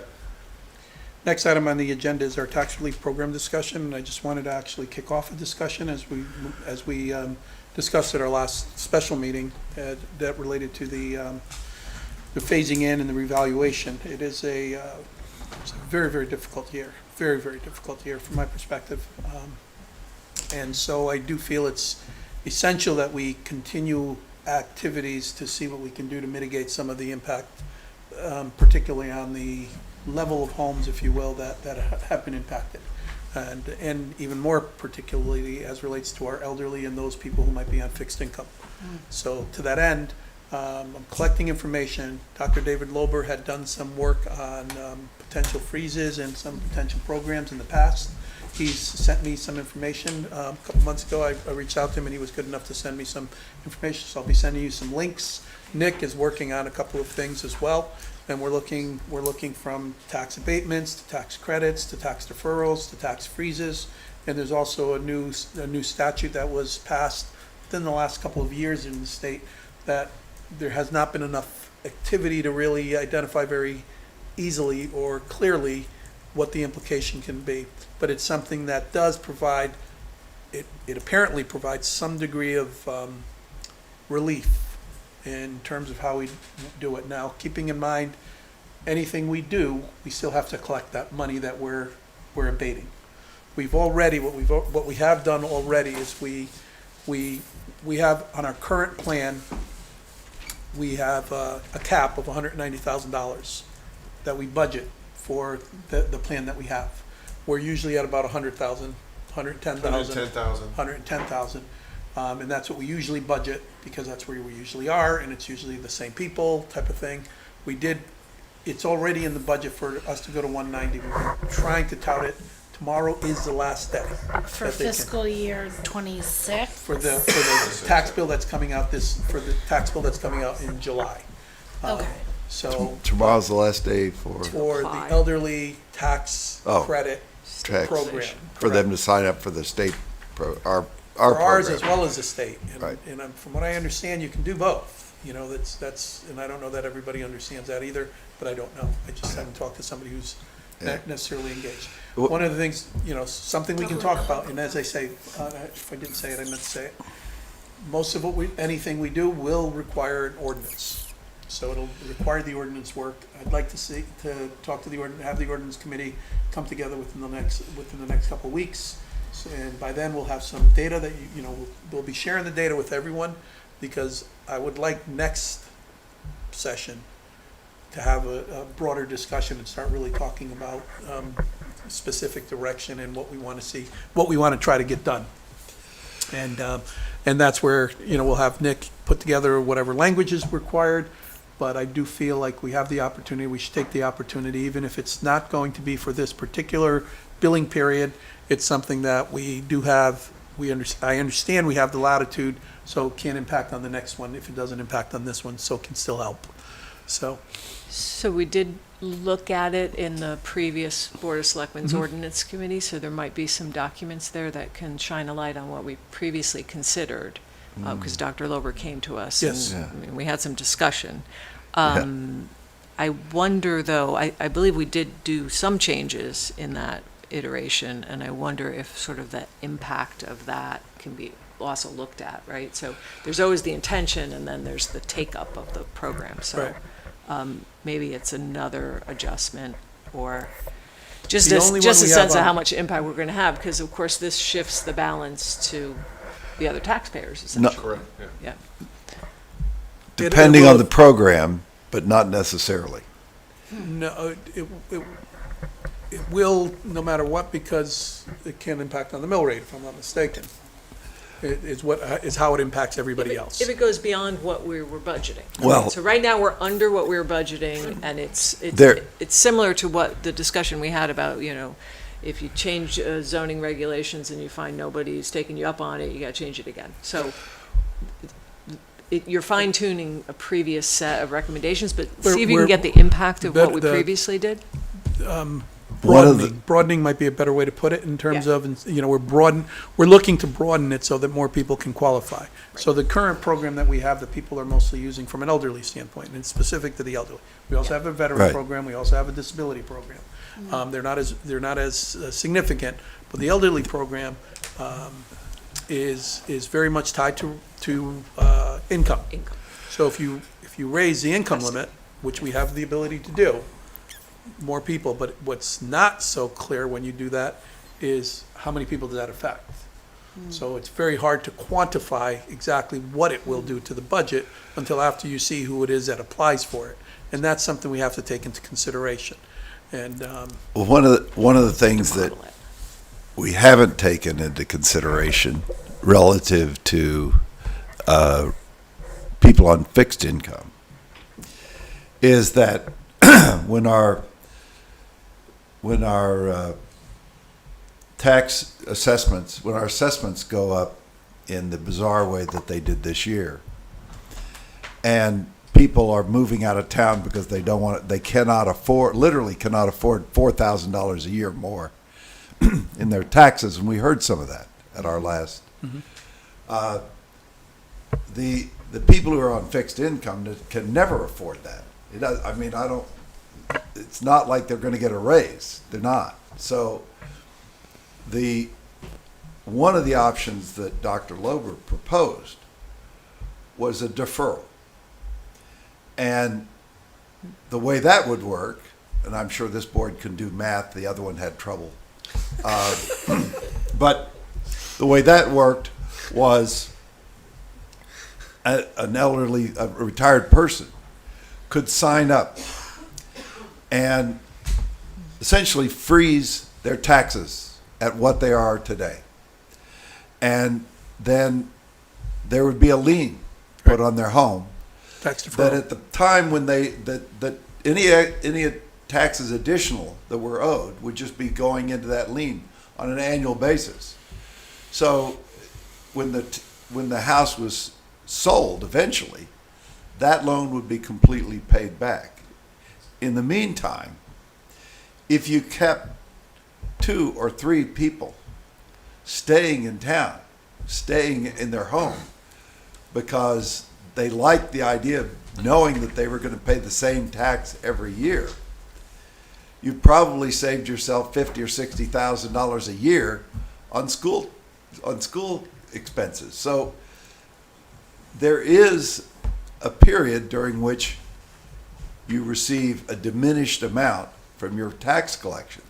That gets paid back eventually, and you start seeing an appreciation in that, which is a variable amount. It's an unpredictable amount.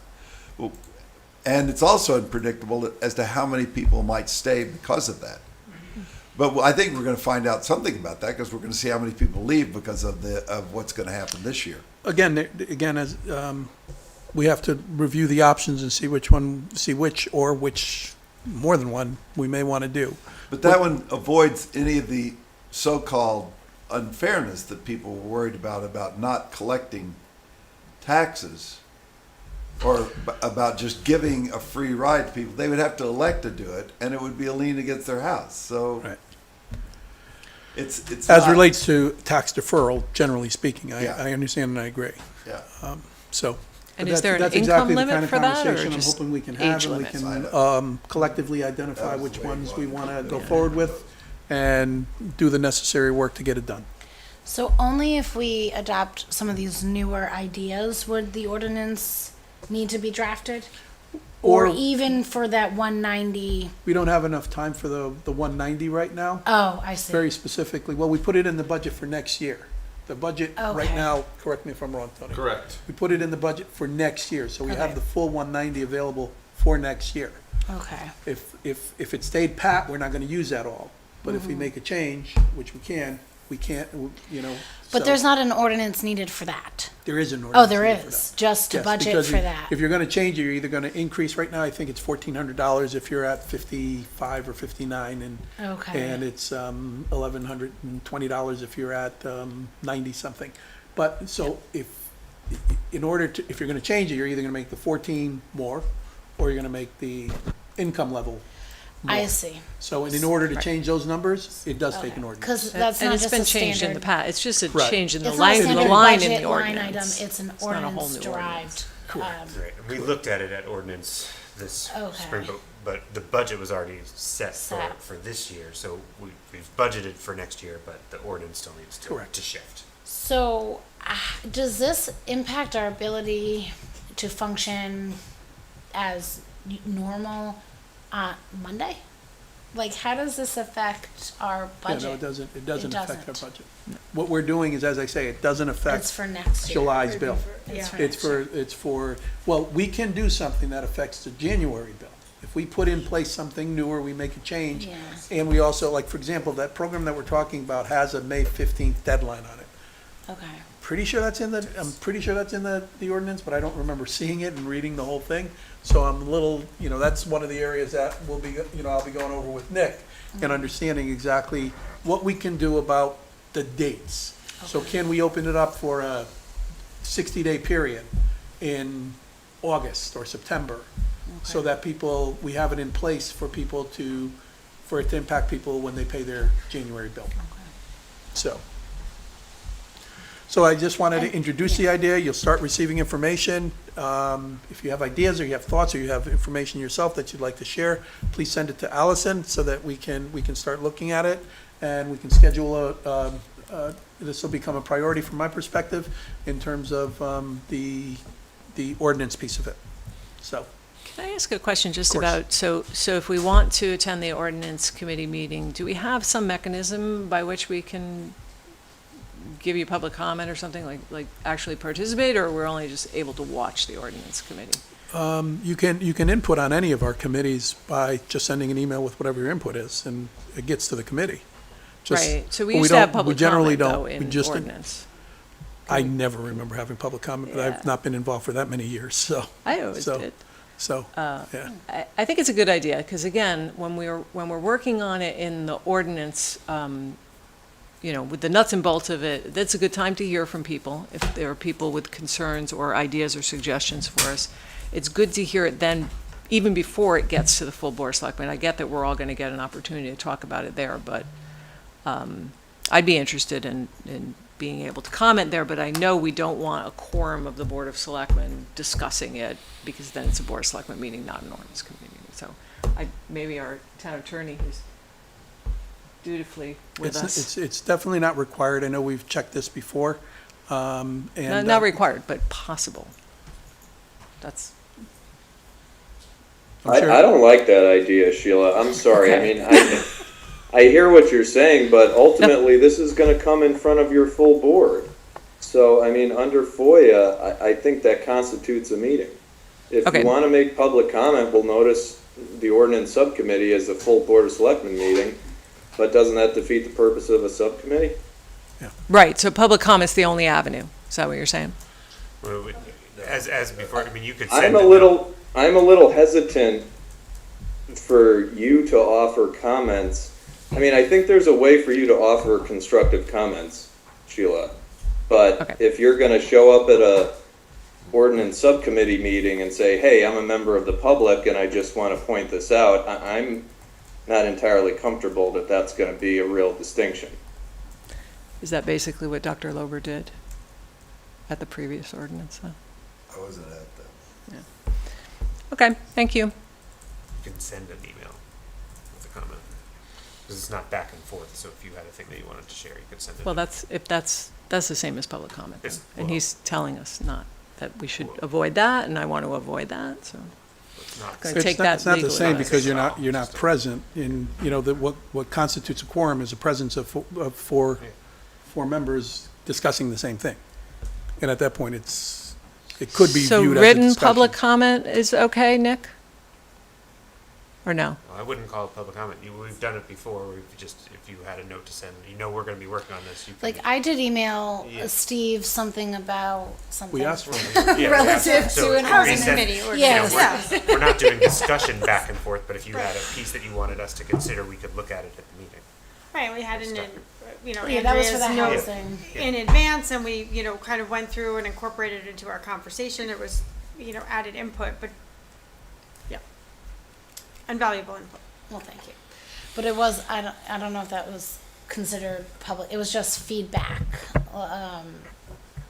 But not, I didn't send Not it to an attorney. everybody I because don't then have it an would have opinion. been. I think when Dr. Lober's suggestion was considered, I think he had a full written proposal that just went to them. So it was like email, that's a proposal of some sort. So if people have proposals that they want the ordinance committee to possibly consider, I think anybody could send those in, I'm assuming. And as I just suggested, I'm asking the board, if you have input, we're going to be considering this, we're going to be reviewing this. So if you have information and you have input, please send it to Allison. It's not in, and we'll specifically collect it for discussion when we have a meeting. So it won't be something that's back and forth. It'll just be, let's get the input, can be shared with the ordinance committee in terms of their considerations, for consideration, so. And I'll review with Nick. If there's any concerns about that, I'll review it with Nick and I'll take that back. So, any other questions?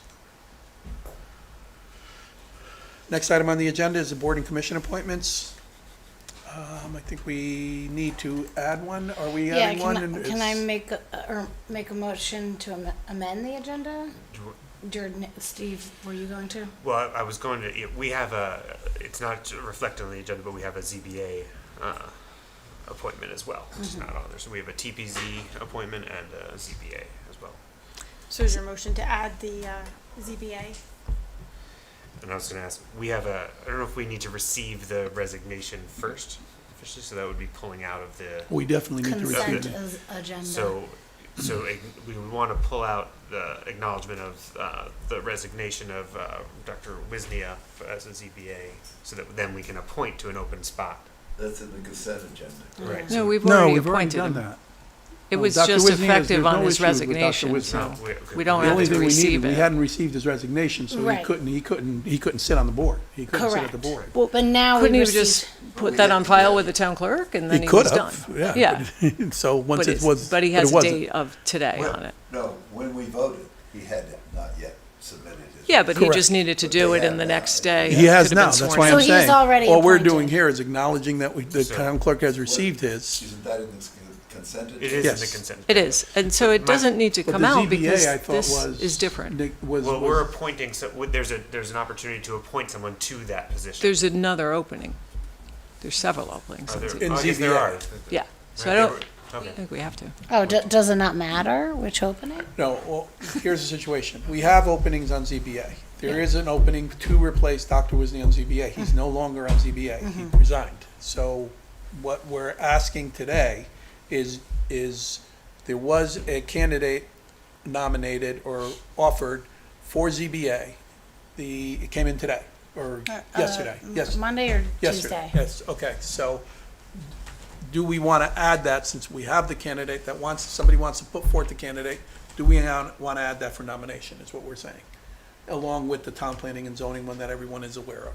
Right, and while we're at it, is it town planning and zoning alternate or town planning and zoning full commission? It's alternate, there's not. Okay, an Correct. so why don't we amend or add both the ZBA and make sure we're clear that it's the alternate Yeah, position? in the nomination, I'll make sure it's Okay. clear, yeah.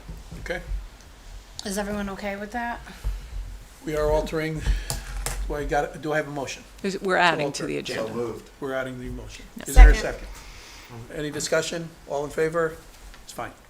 Thank you. I'm going to start with the first, I'll make the motion to appoint Sarah Locke to the TPZ alternate position for a 4-year term, which ends, I'm pulling this up, that it ends December 31st, 2027 is that term. So it's TPZ alternate. And can you clarify the spot this is filling? Aaron Hoffman. This is the DRR. spot, so Aaron Hoffman just moved from alternate onto the TPZ at our last meeting, so this opened that TPZ alternate thank spot, so now we're This filling one. that spot, and that goes through 27. Second. Any comments, discussions? I read her resume, and I don't know Sarah Locke, but you know, it's most of her resume. I do see the service on the Board of Zoning Appeals in New Haven, which is great for this. Everything else about the resume is basically as a professional political operative, both for state and national politics. And from my perspective, I don't think that particular viewpoint has helped our town very much here recently. So I find that actually not a negative aspect to this resume for me, because I'm not very interested in seeing more professional politicians in our local politics. Any other? I echo those sentiments. I feel I can parse out applicable skills, and I do appreciate any human being's engagement in local politics and public service, but I am fearful of and hesitant to back someone who is so partisan and in their expectation of themselves and I'd imagine decision-making. I think that could cloud or impart motives in this role. If that was framed. Comments? Other? I'll just note if you, because I know that she has real estate experience also, she has 7 years of real estate, licensed realtor experience as well. It's not in there, but because I know that about her, and I can see it on her LinkedIn profile. Okay. Well, that's available. Well, it's interesting that the choice was to put a lot of politics in it. And I mean, last month we put an ophthalmologist on there that didn't have anything. the other, I know. the other side about the political, the state of politics in New Haven is very different than the state of politics in Woodbridge. Although there are some who perhaps would like the state of politics to be even more like the state of politics in New Haven, but New Haven is overwhelmingly to the point of non-existent other than one party. There are over 35,000 registered Democrats in New Haven.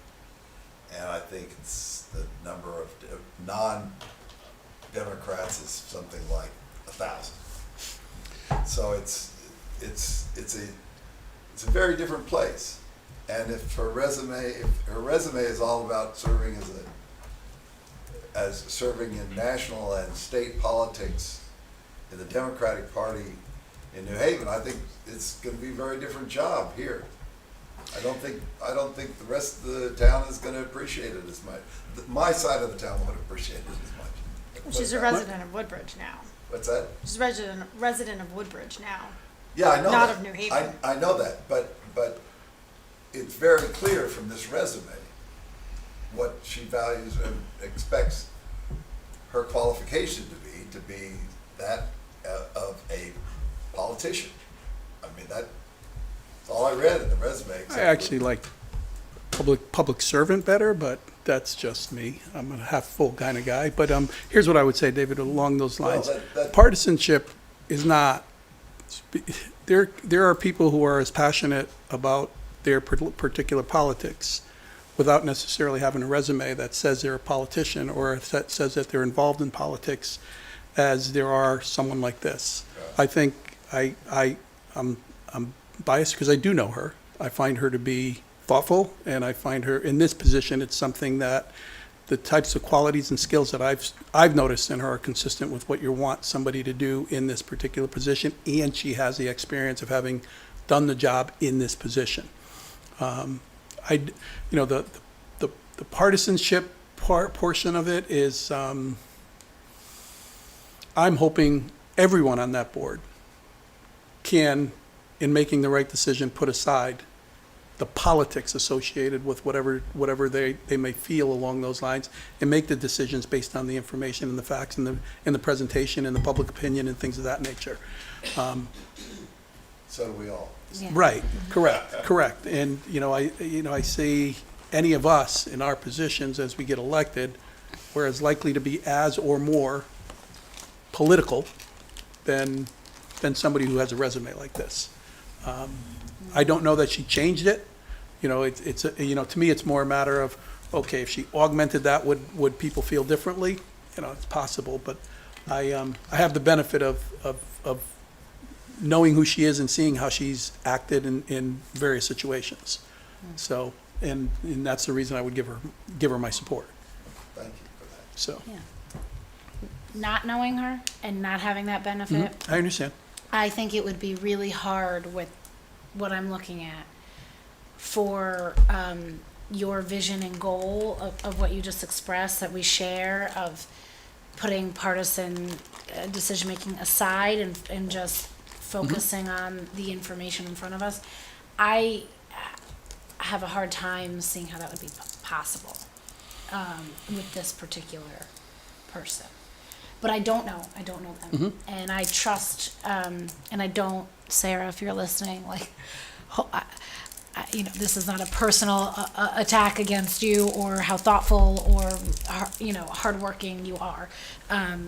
It's just simply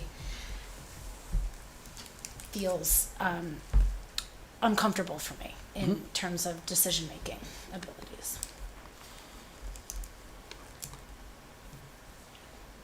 Anyone else?